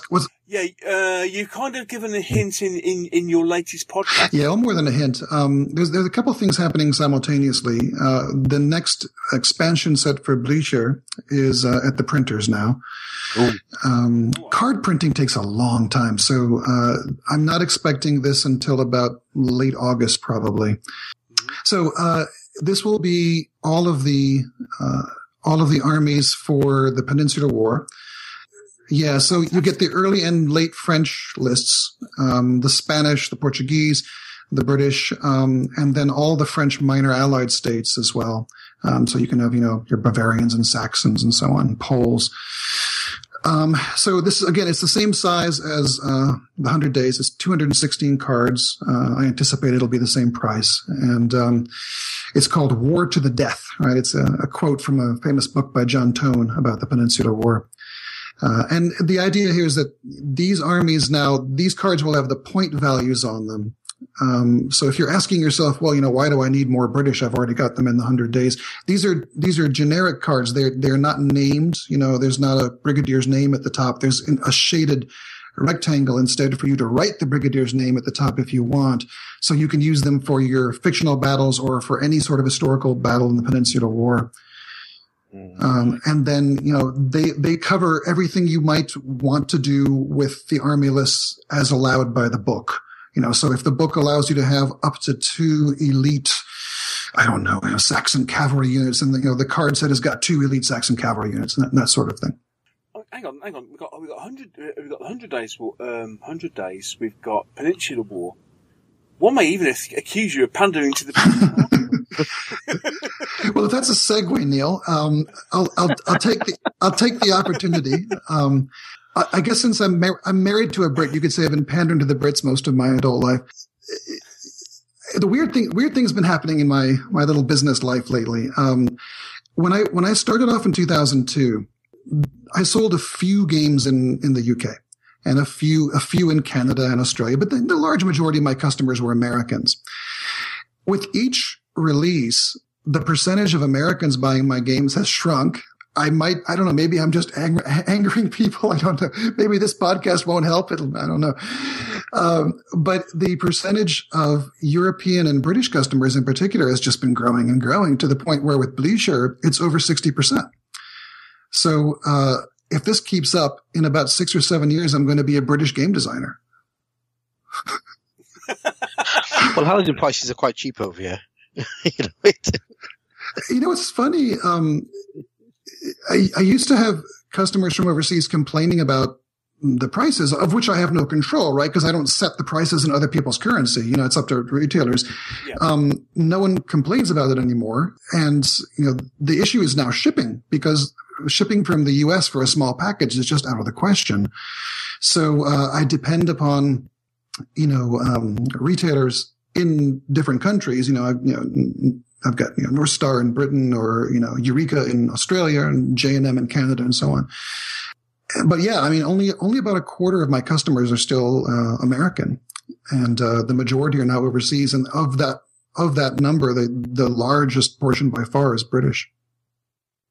It's quite strange the way it's probably moved around. I wonder if it's because over here we are probably a bit more open to the innovative rules that you're bringing out.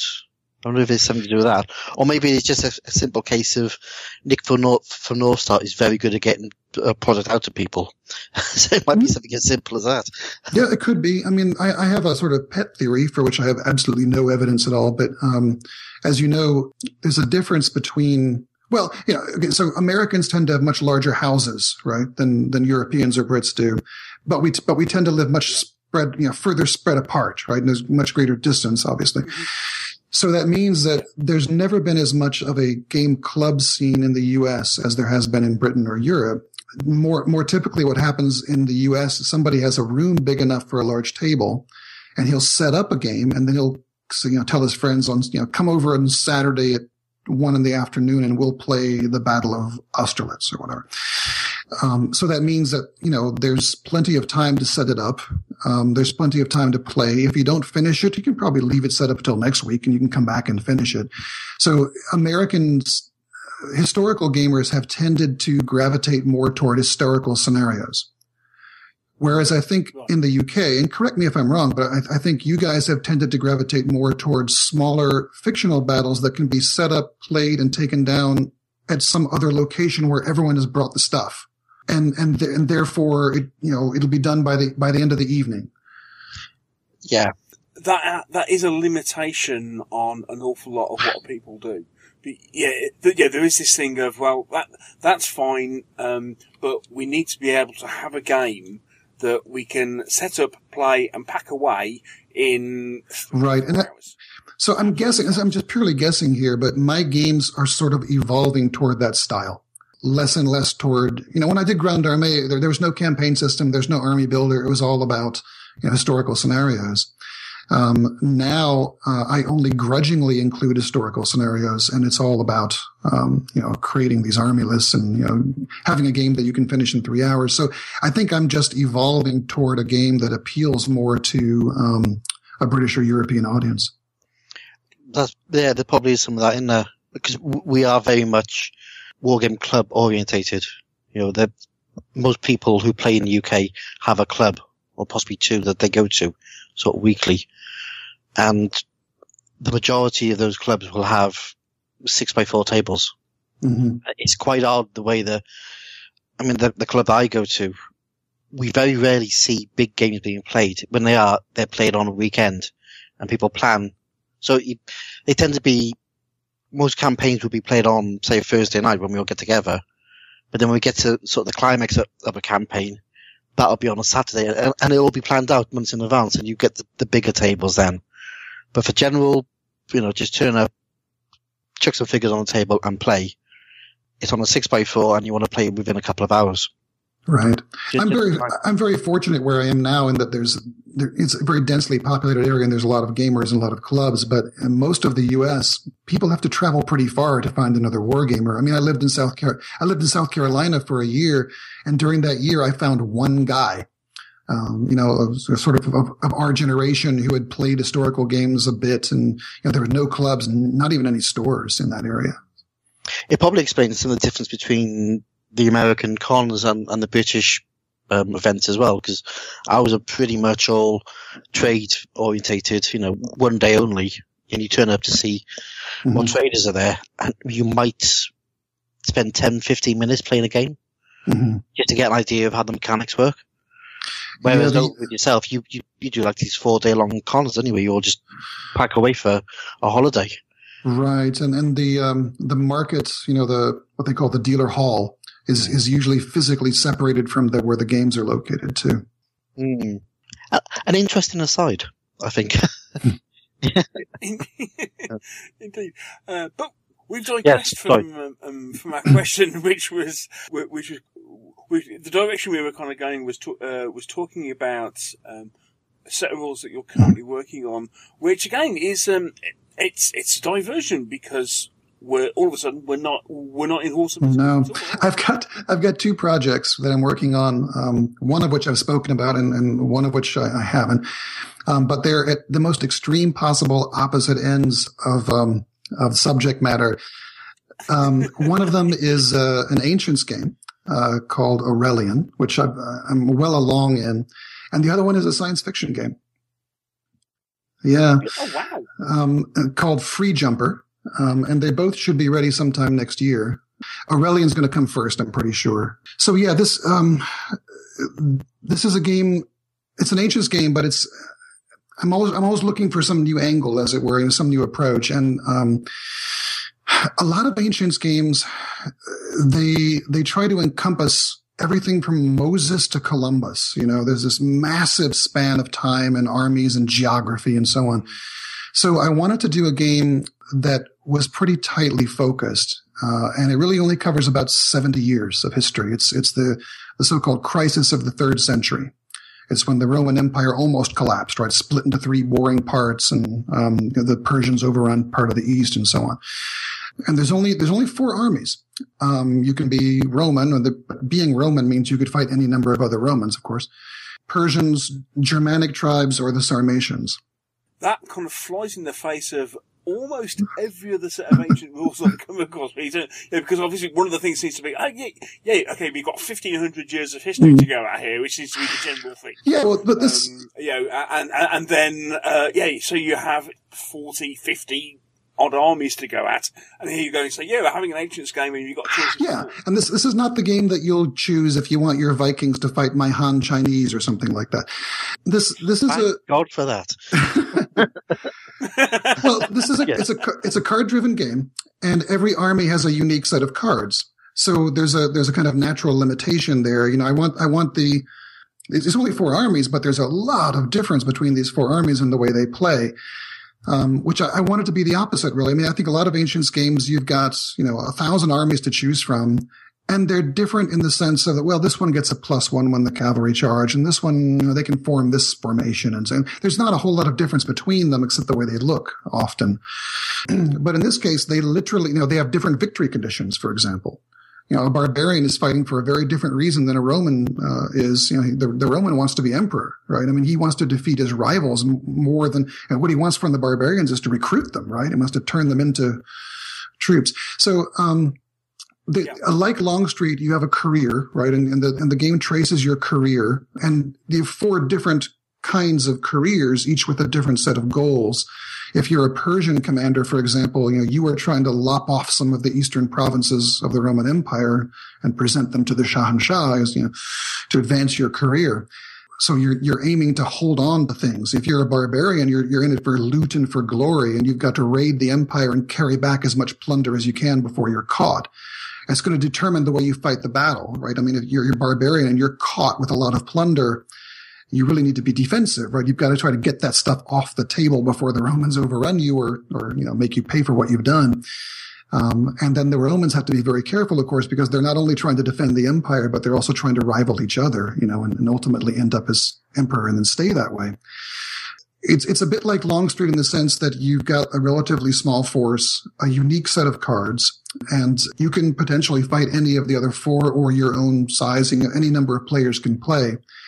And if you don't have any of those figures for any of those sorts of armies, I'll provide free I call them unit tiles instead of unit cards, just because the game uses cards to drive it, and I don't want to confuse people with the word cards. But also the word tiles has a nice ancient sound to it, I think. I'm intrigued already. Oh, and did I mention it does not use dice? No, you kind of avoided that. So, okay, so potentially we've got a system that's card-driven, diceless, maybe even doesn't use figures. I don't think it's a war game at all. I think you're and it plays on a computer as well. No, it plays only when, playing Beatles records backwards or something like that. I often thought about you, Sam, but now you said it. Are you going to include sieges? No. It's the campaign is abstracted in the sense that, like Longstreet and Maurice, there's, you do things that lead you to a battle. And then you fight the battle, and then you dust yourself off, and your army changes a bit, and then you do things that lead you to another battle. Okay, I see. Yeah, because I've always been looking for a game system that handles sieges well. But I think when you start looking at sieges, they become a game in themselves. Just the pre-game part, because most sieges are, I could quite happily spend a few hours trying to work out the best way to batter down a wall. And then play a game, and you think, actually, the game's going to be a bit boring because we just got a wall now with a hole in there, and you have to charge through. And it's sort of outside my comfort zone. I don't really know much about it either. So I'm guessing I won't be in the next Blucher add-on either. No, I can't do better half. Damn. It does sound interesting, actually, taking Ancients down to a very specific time period. It does kind of fly in the face of what everybody else does, because everyone sort of goes, warfare seems to change when black powder came about. So they take everything before that as, well, you can do exactly the same mechanics, but you can't really, because warfare changed an awful lot in that period of time. So it's nice to see a set of rules that actually are concentrating on a particular period. I chose that period also because it's the transformation of the Roman army, right? They start off with one sort of army, basically, Trajan's army, still left over from that era, and they end up with Diocletian's army, right? Just as your army in Longstreet evolves as the Civil War goes on, you get different kinds of weapons available, different sorts of replacements. The same will be true for the armies in Aurelia, particularly the Romans. The veteran cohorts are more and more expensive to replace, and you find yourself settling for recruiting some barbarians, for instance, instead, and giving them foederate status, and depending more upon cavalry and that sort of thing. So there's a story to tell there as well, which I think it's interesting, and it gives you a kind of reason to go from one battle to the next. It'll be quite interesting as well, especially if you get the mechanics right on it, because you could literally then move that on to, say, another particular period of the ancient world. So you could, for example, you could cover the Normans in Italy, and Sicily, and that whole, sort of 50, 60 years when they were going up against the Byzantines. You also had the Huns coming down and all of that sort of stuff going on. So there's lots of very interesting pressure points that happened during the ancient times. Yeah, you would just need to have a customized deck for each belligerent, as it were. And I think if this takes off and if it's successful, and if I port it over to some other period, I would really want to sit down and think about what would be the ideal setting to have another 4 armies, for example, that would have their own, unique card sets and their own unique career paths and their own unique victory conditions and that sort of thing. Yeah. So you mentioned you're quite well advanced with this. Yeah, the basic game is pretty much done. We're tweaking it here and there, working on the campaign rules. I've got a big interruption this summer. In fact, I'm leaving on Sunday for the real job. So I spend most of the summer working in Germany. So I won't get back until about August, and then we'll pick it back up. Are you going to be doing any more campaigns for Blucher after the Peninsula? Yeah, so there'll be one more for sure that'll cover all the big continental armies. It'll be the Prussians, Russians, and Austrians. As of yet unnamed. Yeah, because when I looked at Blucher, I just thought, you could just do Austerlitz in this, couldn't you? Might need a slightly big table and 3 armies, but you could do it. Yeah. Think big. Yes. Yeah, there's no reason if you have the space and time that you couldn't do it. So you mentioned, games at opposite ends of the spectrum. Now, let's face it, considering your back catalogue, you mentioned sci-fi and, I'm sorry. All right. So I have to tread carefully here because, I have this pet theory that, people who are interested in science fiction divide into two warring camps, the Star Wars people and the Star Trek people. And I know that you're Star Wars people and I'm Star Trek. So this, No. I'm a huge. It has to be said. I am. All right. Well, this is not Star Trek. So just I'm not even allowed to say the word without having to pay someone royalties. I must admit, The only problem I have with Star Trek is this fixation they have with fighting space combat in 2 dimensions. It's the age of reason, Neil. It's the Enlightenment in space. Everything is sort of rational and level. Yes, to the conference room, he says. Right. So no, this is a very different thing. So I've always people think that I only do Horse and Musket, but it's just that those are the games that get published. I do a lot of other things that I decide for whatever reason are maybe not marketable, or I'm not going to take the risk and or the time and produce them. So I've done a lot of things that people would probably surprise people in terms of game design, but this is a very small game. The idea is that, all right, so first of all, it's called Free Jumper. This is a term I coined. I imagine this future in which, humans have spread out into the universe and are ruled by corporations. We no longer have nation states. We're at the mercy of big corporations who control our data and control our, livelihoods and so on. But there are all these pockets of, kind of unexplored areas or rogue planets or people who, maybe religious fanatics who have settled here or cults who have settled there and so on. And there are these smugglers and independent ships that can kind of sneak around between the big, corporations, and everyone uses a jump drive, and these guys are free. So they call themselves free jumpers. And so you build a little spaceship basically, and, then you fight battles and have adventures. And there's a couple things I want to do with this. First of all, I want it to be paperless, right? A lot of sci-fi games require a lot of bookkeeping. And so this will use cards instead. And you've got a sheet of paper called a ship display, which is just a bunch of empty boxes. And as you basically buy the parts of your ship, and you have a limited amount of money and space to fit things in, weapons, systems, computers, whatnot. And then you put the cards on this ship display. And as you use them, you do different things with the cards. So if I shoot you with my laser, that laser now goes into the used box. I can't use it again this turn. And if you use your little repair box, and that he goes in the used box. Or if I shoot and damage him, he goes in the damaged box, and so on. So there's no paper, and there's no, writing out moves. Everything is done with card play. Secondly, I wanted to get away from this weird, I think it's weird. I'll probably just everybody off by saying this, but this sort of World War I in space that everyone seems to like so much. I've never understood why sci-fi games use terms like dreadnoughts and battle cruisers and armored cruisers. I mean, these are terms that were obsolete when our grandparents were kids, right? I mean, why do weapons have arcs of fire? I mean, my iPhone can sense things in any direction from any surface. Do we really think that a ship in the future is going to have a turret? Or that if it could move at the speed of light, that it can't pivot itself enough to aim a missile at you or something like that? So I'm trying to rethink the way weapons behave. And my spin on this is that in the future, many weapons will be like basically hacking or computer viruses.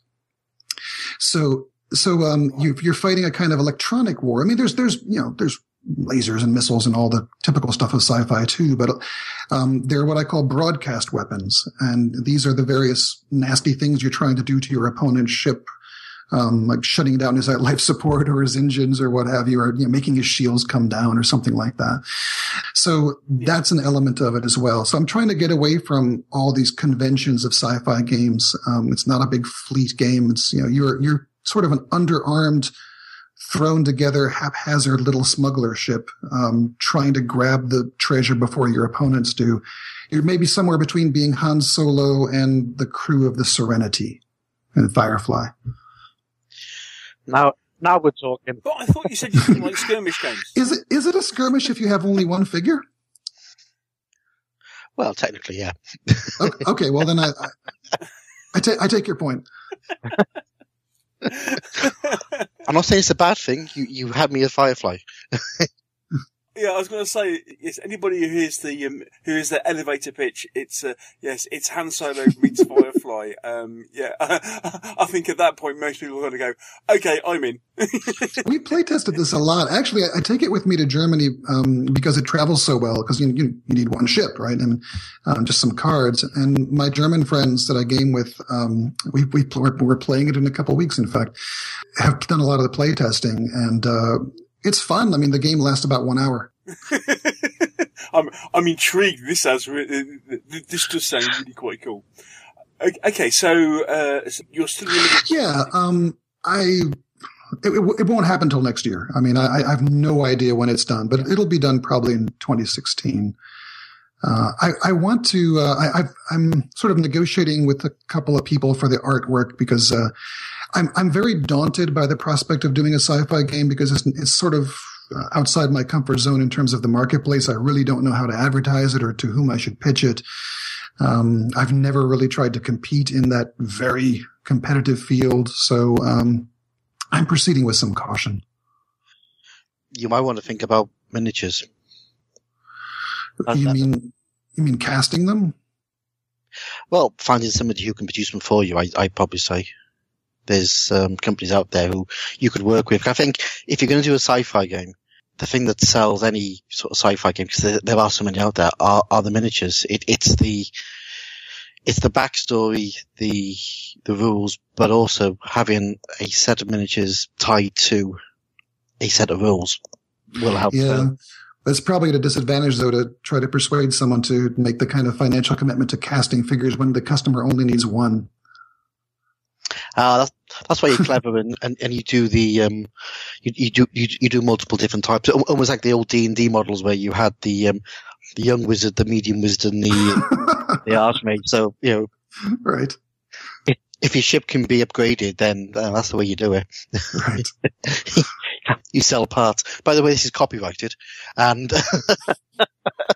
So this is good. So we're in the middle of a podcast, and you're starting to pitch an idea to Sam. Yeah, but you can edit this bit out. No, it's something to think about because it will be something people will say. Where great set of rules. Where can I buy the figures from? Right. Sci-fi games are very weird. They're very brand loyal. They will turn around. And I know people who won't get into a set of rules that they really like because they can't get any figures specifically for it because they have to go hunting around to other manufacturers. They're different beasts. Yeah, and this is, I mean, you've sort of hit upon some of the reasons why I'm proceeding with caution here. That this is Terra Nova for me in some ways. I think there's plenty of people out there who would work with you on it. It's just finding them. Yeah. So there we go. If you do run a miniatures company and you're interested in working with Sam, please approach him at Mike. Yeah, I'm wide open to suggestion. Yeah. And of course, the next thing they'll all turn around and will say is, can I play with more than one ship? Why can't I have a fleet of smugglers? Yeah. And this is something that, we've discussed a lot on our sort of our private, forum for the playtesters and the designers. We've talked about the problem that there's this kind of, impulse toward making everything bigger, stronger, faster, more. If you have one small ship, if the game is designed to work with one little ship, no one will be satisfied with just one little ship. They will then want a bigger one. If the game doesn't provide you with a bigger one, then, the game is stale and dead. We're done with it. But if it does, then, the game is broken now because my big ship can beat up your little ship. And so this, I guess, yet another reason why I'm being cautious. Yeah. What about a space station? Yeah, one of the missions in the campaign is that we're exploring that not all scenarios involve the players against each other. There's scenarios in which the players are like a role playing group. They're collaborating on some thing, and one of which is to raid the alien space station and get the goodies out before the thing wakes up and kills you all. Oh, there you go. You can almost have it where they can form their own little corporations over their own ship. I should write these ideas down.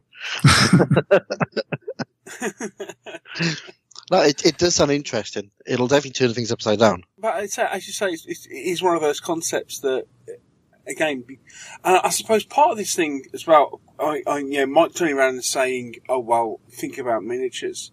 There are, especially in sci-fi, well, whether it's sci-fi or fantasy, there are so many games that are out there that are designed to sell miniatures range. And I think it's especially true within the sci-fi genre. Again, I suppose that's part of the reason why you end up with this kind of brand loyalty, because there is this association between a rule set and a set of figures. And that's kind of starting to filter more into the historicals in some way, shape or form, depending on where you go. Whereas older historical gamers, you are so used to, shopping around for particular miniatures, grabbing your rules from somewhere, and then shopping around for whatever you need for that game. So, there is a real juggling act involved.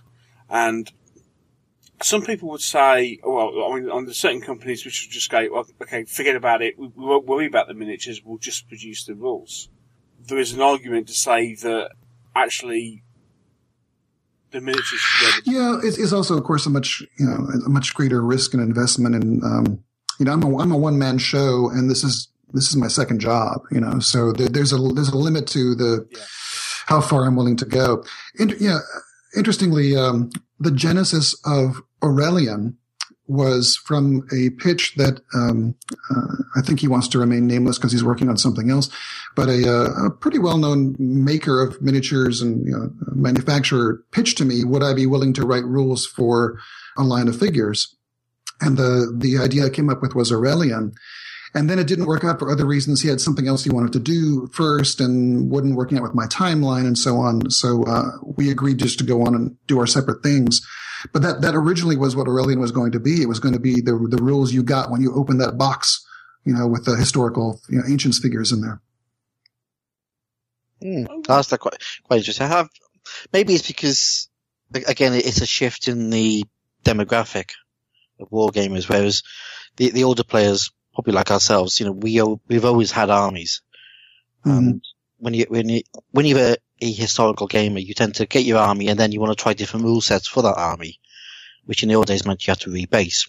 So you then tend to see that new rule sets are coming out where you don't have to rebase. So that's great. You've got your old army, you can do it. But the new players coming on, again, the brand loyalty, and they don't want to mess around hunting around different manufacturers to buy stuff. They just want to buy a box of figures for their army. Sure. That's why things like Bolt Action have done so well. Sure. Yeah. And there was the Spanish company, Napoleon War, tried doing that with their set of rules. And again, it was always that, you want a division, there you go, it's a box with all the figures you'll ever need in it and the bases, off you go and paint them. So it does sort of work. And especially if you're trying to introduce new players into a game. But it's massively on Saga. It's a big risk, though. I mean, the guys in Spain, I mean, they were up against a whole lot of competition from existing ranges, and if I'm not mistaken, they sold that company. Forgive me if I'm wrong about this. I'd hate to be wrong about this and misinform people, but I know that they were in negotiations for doing so, and it was very hard to compete in that glutted a market. Oh, it is massively hard. That's why I thought they were very brave. I think they're still going there. They're doing some work with another investor. They want to do an ACW game, which will then feed back into resurrecting the Napoleonic game. Because they say they can do an ACW game with quite a minimal amount of types of figures. So they can produce those ranges quite quickly, and then that'll invest back into the Napoleonic, because that's a huge area. But, again, you do see some manufacturers who are producing, they're sort of bundling their ranges up for particular games just to make it easy for people to buy.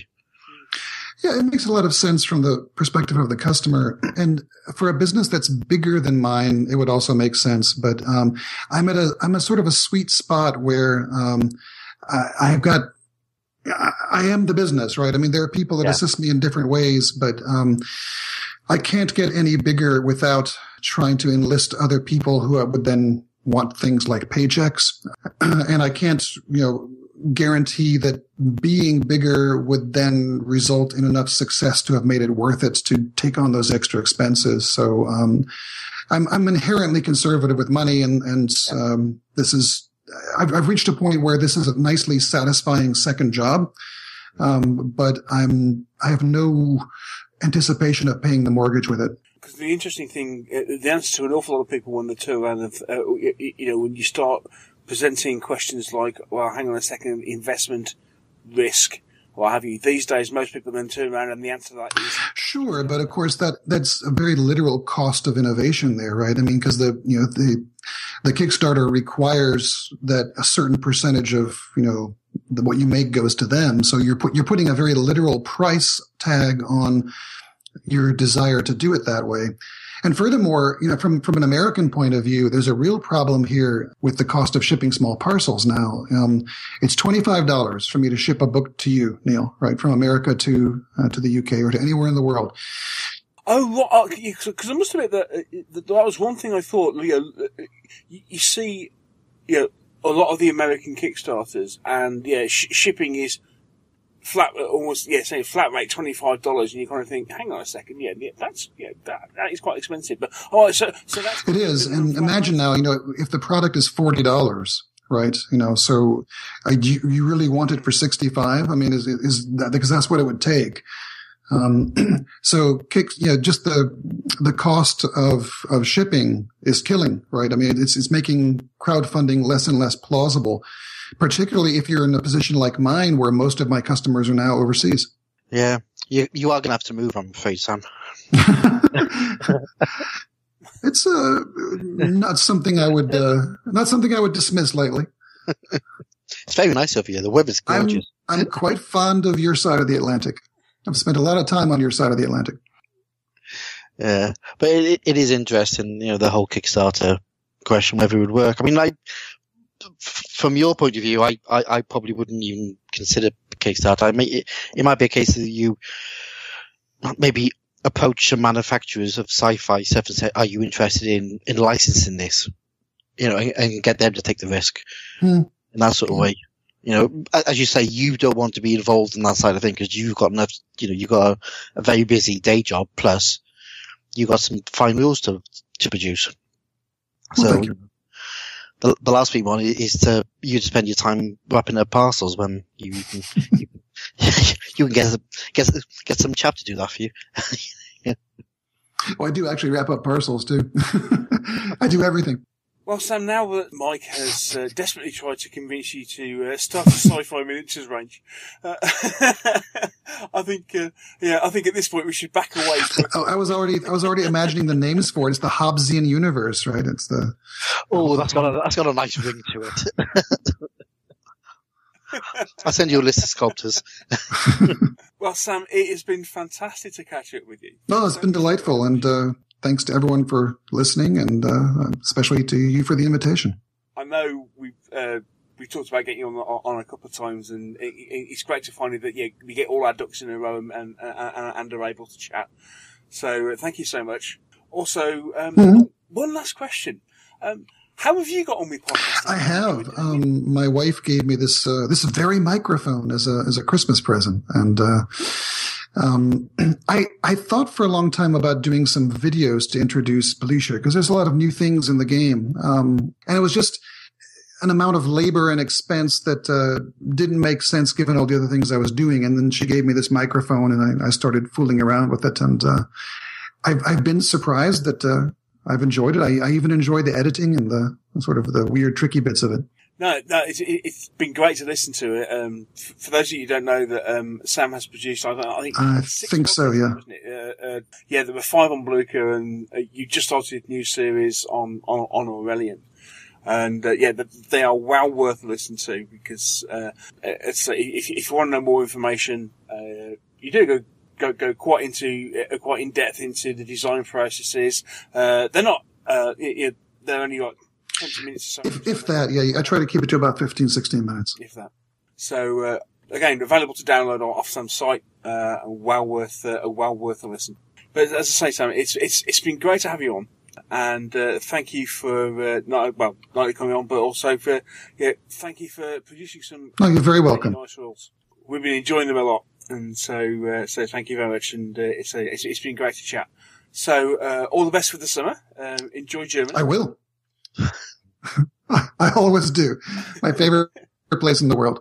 I'm very jealous. I'm hoping going to get over there in September, if work lets me. Well, it's only an hour and 15 minutes from Frankfurt to Manchester. Yeah, but it's about 4 hours to Manchester for me. Oh, I see. I'm hoping to get over to Munich in September. Yeah. With any luck. Thanks for being on the show. Hopefully we can catch up. I suppose it'll be next year. We can chat to you again when we see Aurelian and Free Jumper. It'll be my pleasure. Flesh, as it were. All right, goodbye. Great. Thanks, Sam. Okay, take care. Bye-bye.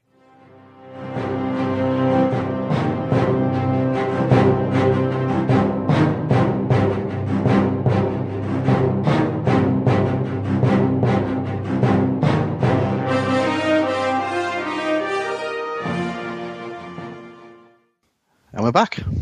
Indeed. Sam, great guest. Yeah. Fantastic. Yeah, it was very, very good interview. A lot of information. Just a lovely chap to speak to. Yeah, it's nice to sort of listen to his sort of ideas and why he did things the way he did, and the sort of progression from, the sort of earlier works up into the more of a campaign-based system and all that sort of stuff. It's really interesting. So it was interesting to hear exactly what his thought process was, and some of the feedback he'd had, especially over Longstreet and Maurice, and and the way those systems had been received or not received, as the case it may be, and interesting to see where he's going or what he's doing. And fair dues to him for going his own way, not listening to the naysayers and the people who want things to be done in a particular way. For him to stand up and go, I'm not actually going to do it as a standard set of rules. I'm going to do this. And if you like it, you can buy it. And if you don't like it, you don't have to buy it. And that's good. The other thing I found quite interesting was his comments about how his games have been received over here in the UK more. The fact he was saying it's possibly down to the amount of time that we have to game. Whereas as opposed to over in the US, where they seem to put on bigger games. Over here it's a club night, and maybe that's a really good point. Is with our club mentality of turning up and trying to get a game done in a couple of hours, 3 hours max. It really pushes up what you can do. Yeah, and and maybe it's a case of, especially his more recent designs, just cater for that more easily, and hence why they're better received over here. It's really interesting, wasn't it? Yeah, really, really good. But we have got some news and gossip. Indeed, what do you have? Well, a couple of things. First off, now during the interview, Sam mentioned about what was happening with Blucher, and there was a couple of things. If you remember, obviously, when they released Blucher, they'd released the 100 Days War pack of cards. So, if you wanted to, you didn't have to actually paint your entire armies. All you had to do was buy this one pack, this card pack, and you could game the entire 100 Days War campaign, if you like, without any miniatures. Shock and indeed horror. But he mentioned they were looking at producing a second pack of cards, and that was based on the Peninsular War, which is called War to the Death, and they are due out imminently, end of August, beginning of September, I believe. So hopefully by the time you're listening to this, they either have just come out or they are just about to be published. So when Sam was talking about that, they're due out now. That'd be good. Again, ideal. It is an ideal game, despite how great a Napoleonic game looks in whatever scale. Whether you're looking at small scale figures over a big table, or whether you're looking at a sharp practice game, for example. Napoleonic games just look great. Oh yeah. But, at the same time, it's a real investment in time and effort to get a Napoleonic figures painted. Sooner or later, you're going to lose the will to live painting cross straps. There's no getting away. There's no getting away from that fact. Yeah, for me, it's after about 10 figures. Yeah.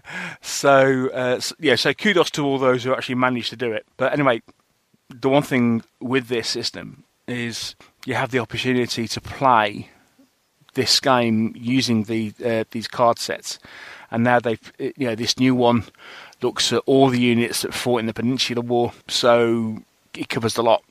Yeah, a really good accessory, which means that you can go away and game a whole section of the Napoleonic Wars without the need for figures. Yeah. Which, some people at this point will be having palpitations, but it is actually really interesting. Look back to what was it? Battleground. No, this has been going on forever. When element-based games when you're just using cardboard cutettes to represent your forces. But commercially, Battleground Fantasy Warfare did it several years ago now. But when they did it, it was all 2D. Great way of doing it, plus the fact, just the way the mechanics work with the fact that you can flip the cards over and it immediately creates a fog of war. Because, it's this classic thing of, there's something moving. Because obviously from a vision point of view, you can see a dust cloud or what have you, but you have no idea what that is.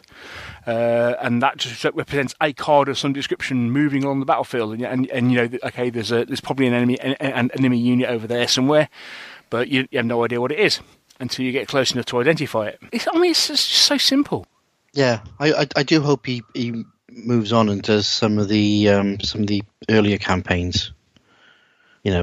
Sort of covering sort of maybe northern Italy and the Austrians and maybe even the Russian campaign. Ideally, it would be nice to do things like to see something doing like Austerlitz or something like that. Classic, all the stuff with the Austrians and the Prussians and what have you. Yeah, no, it'd be good. It'd be good. I hope they do. It's a big enough. It's a huge genre. Hopefully, they'll cover the lot over the next few years. It'll be nice to see. Another piece of news, and this was something that came as a bit of a surprise actually. I had an email off Sam a couple of weeks ago. Was it saying, where's my podcast? Admittedly, he did start off by saying, are you going to get around to publishing this interview or not? But one of the things he said, I might have a bit of news for you, and he's come back. And towards the end of the interview, he was talking about his latest set of rules called Aurelian, which is ancient Rome card-based system, which again interesting. Card-based systems. Yeah, really interested, looking forward to what he's doing with that. Anyway, apparently, Aurelian is going to be produced not only as a miniatures game, but also as a boxed board war game, and it's going to be produced by PSC Games. Our mate Will Townsend. Hello, Will. So this is going to be the next thing that's coming from PSC Games after their Great War. They're going to be producing Aurelian. The box is going to include cardboard unit tiles, so it's not going to be plastic miniatures as you potentially might expect. If Plastic Soldier Company are involved, but what they're going to be doing is having cardboard unit tiles, a card set, game tokens, markers, terrain pieces, and a full colour playing board. And all that's going to be available in a board game format, so you could have a battle on your dinner table, or it scales up to play with miniatures. And Aurelian is aimed at a 6x4 tabletop if you're going to play with miniatures. Now that's interesting. Mechanics stay exactly the same. Oh. Because again, I imagine it's one of these things. It's an element-based war game, so mechanically nothing changes. So it will be interesting to see, for example, how movement works and stuff, because especially when it comes to board war games, an awful lot of the time movement is regulated by hexes or squares or what have you.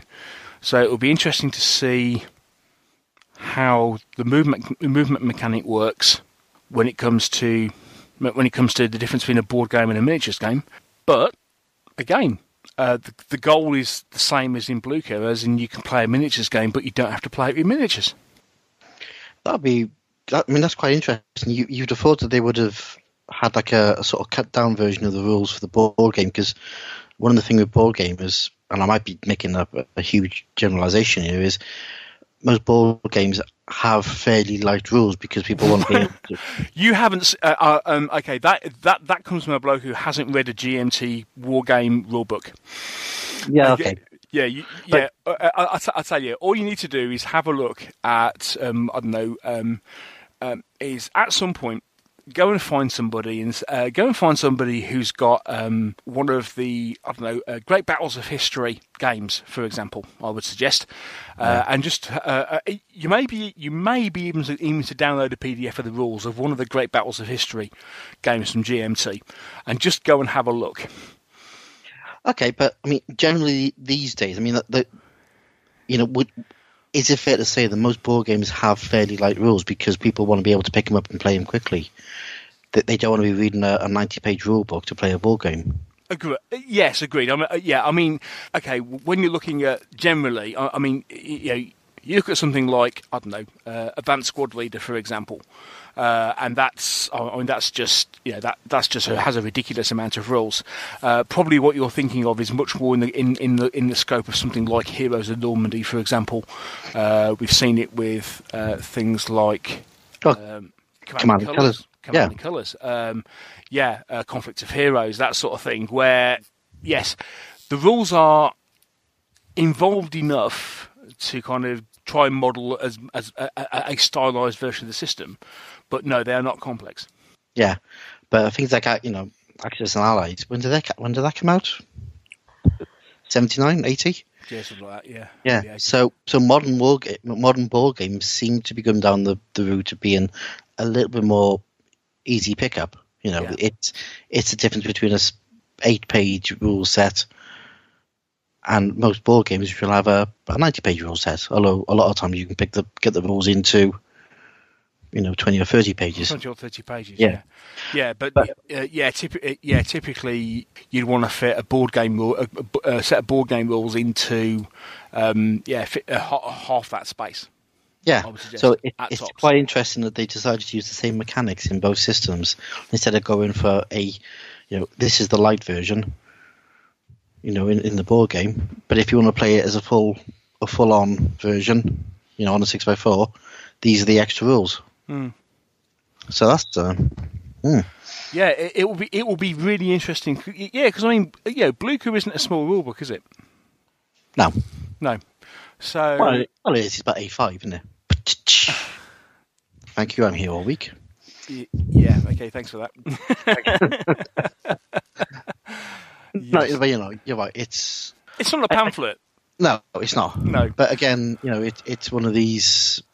It's a very typical rule book where the rules will take up about a third of the rule book, and the rest of it is extra armulus and stuff. Let's face it. Again, 2/3 of Blucher is all to do with campaign system and stuff. But I mean, to be fair, there is an awful lot of Blucher that's actually in the campaign system as opposed to the actual game mechanics itself. So it will be interesting to see exactly what they produce and what it's going to look like. Actually, saying that, I've just picked up the rules now. From pages 4 to 66. Sorry, no, from pages 4 to 74 is the basic game. And then pages 74 to 78 are the advanced rules. And then you've got another 70-odd pages of army builds and the campaign system. Okay, so even with allowing for the fact that Blucher's a slightly smaller rule book, there's a lot of pages of rules there. Yeah. So it will be interesting to see how Aurelian comes out as a board game. But it's great move from that side of things. Really interesting. Yeah, very, very good. I think it'll do well. Yeah. At this point, Sam has no idea of release date. It's probably going to be a Kickstarter, but I would suggest that if Will is going to do a Kickstarter, he will kickstart it in exactly the same way that he did Great War. So it will be a limited scope Kickstarter. Because that was one thing I was impressed with Will with, in the fact that he turned around and went, "Okay, this is what we're doing. This is what we're doing. This is what we're going to be producing, and this is the date we're going to be producing it on." Yeah, and despite everybody in his dog going, can we order this and can we order that and can we order this? He went, no, this is what we're doing, and he got it funded and he produced it bang on time. Yeah, and I still haven't played it. And you still haven't played it. Oh, no. So from that side of things, I'm encouraged and looking forward to it. Looking forward to it. I know we were speaking before the show. Maybe I've missed a trick in that, and I need to get Mr. Townsend on the show, and say, oh, by the way, what's all this about? What's all this about Aurelian then? I'm sure you'll turn up as soon as the next supplement for the Great War comes out. I will see if I can get hold of Will as soon as I can. I mean, we're into the autumn show season. In a couple of weeks, so there's a couple of we've got other Partisan, and we've got Colours and what have you coming up. So hopefully we might be able to get hold of him if he's around at one of those shows, and ask the question. So hopefully in the next couple of months, I'll be able to ask the question and find out what's going on. So that'll be cool, right? Yeah. Well, I think we're about done. I think so. Yeah. So once again, thank you for listening. I hope you've really enjoyed the show. Thanks very much for Sam for coming on. It was fantastic to have a chat with him, and thank you for his patience with the fact that we talked to him in June and it's now August when we're releasing this show, so almost 3 months later. But there you go. All that's left to say is that thanks for listening and take care. Happy gaming until next time. We'll speak to you really soon. And once again, thanks to Mike for being on the show. It's been great to catch up again, Mike. Lovely chat to you, mate. Lovely, as always. As always, a pleasure. Yeah. And we shall catch up with you really soon. Listen in for the next show, which will come in the middle of September. As yet, we haven't got a clue what we're going to talk about, but I'm sure it will come to us between now and then. Yeah. Nothing like a bit of an impending deadline to actually sort out exactly what we're going to be talking about. If all else fails, we can answer some more other questions from the live show. Oh yeah, we do. Yes, we do. We do have a show pending on the industry. Yeah. I think, as we said last time, it's one of those. We've got some interesting questions potentially to cover, which could end up with the case of nobody talks to us. But there you go. Right, okay, so until next time, guys, take care and we'll see you soon. Okay, bye. Bye.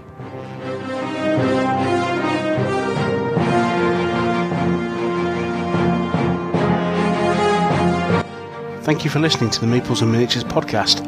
If you want to know more about Meeples and Miniatures, there are several things you can do. First of all, you can visit the website at www.meeplesandminiatures.co.uk. If you want to contact the show at all, you can email me at neil@meeplesandminiatures.co.uk. You can follow the show on Twitter. Simply look for M&M Podcast or click the follow us on Twitter button from the website. We also have a group on Facebook. That's the Meeples and Miniatures Podcast Fan Club. Again, follow the link from the website.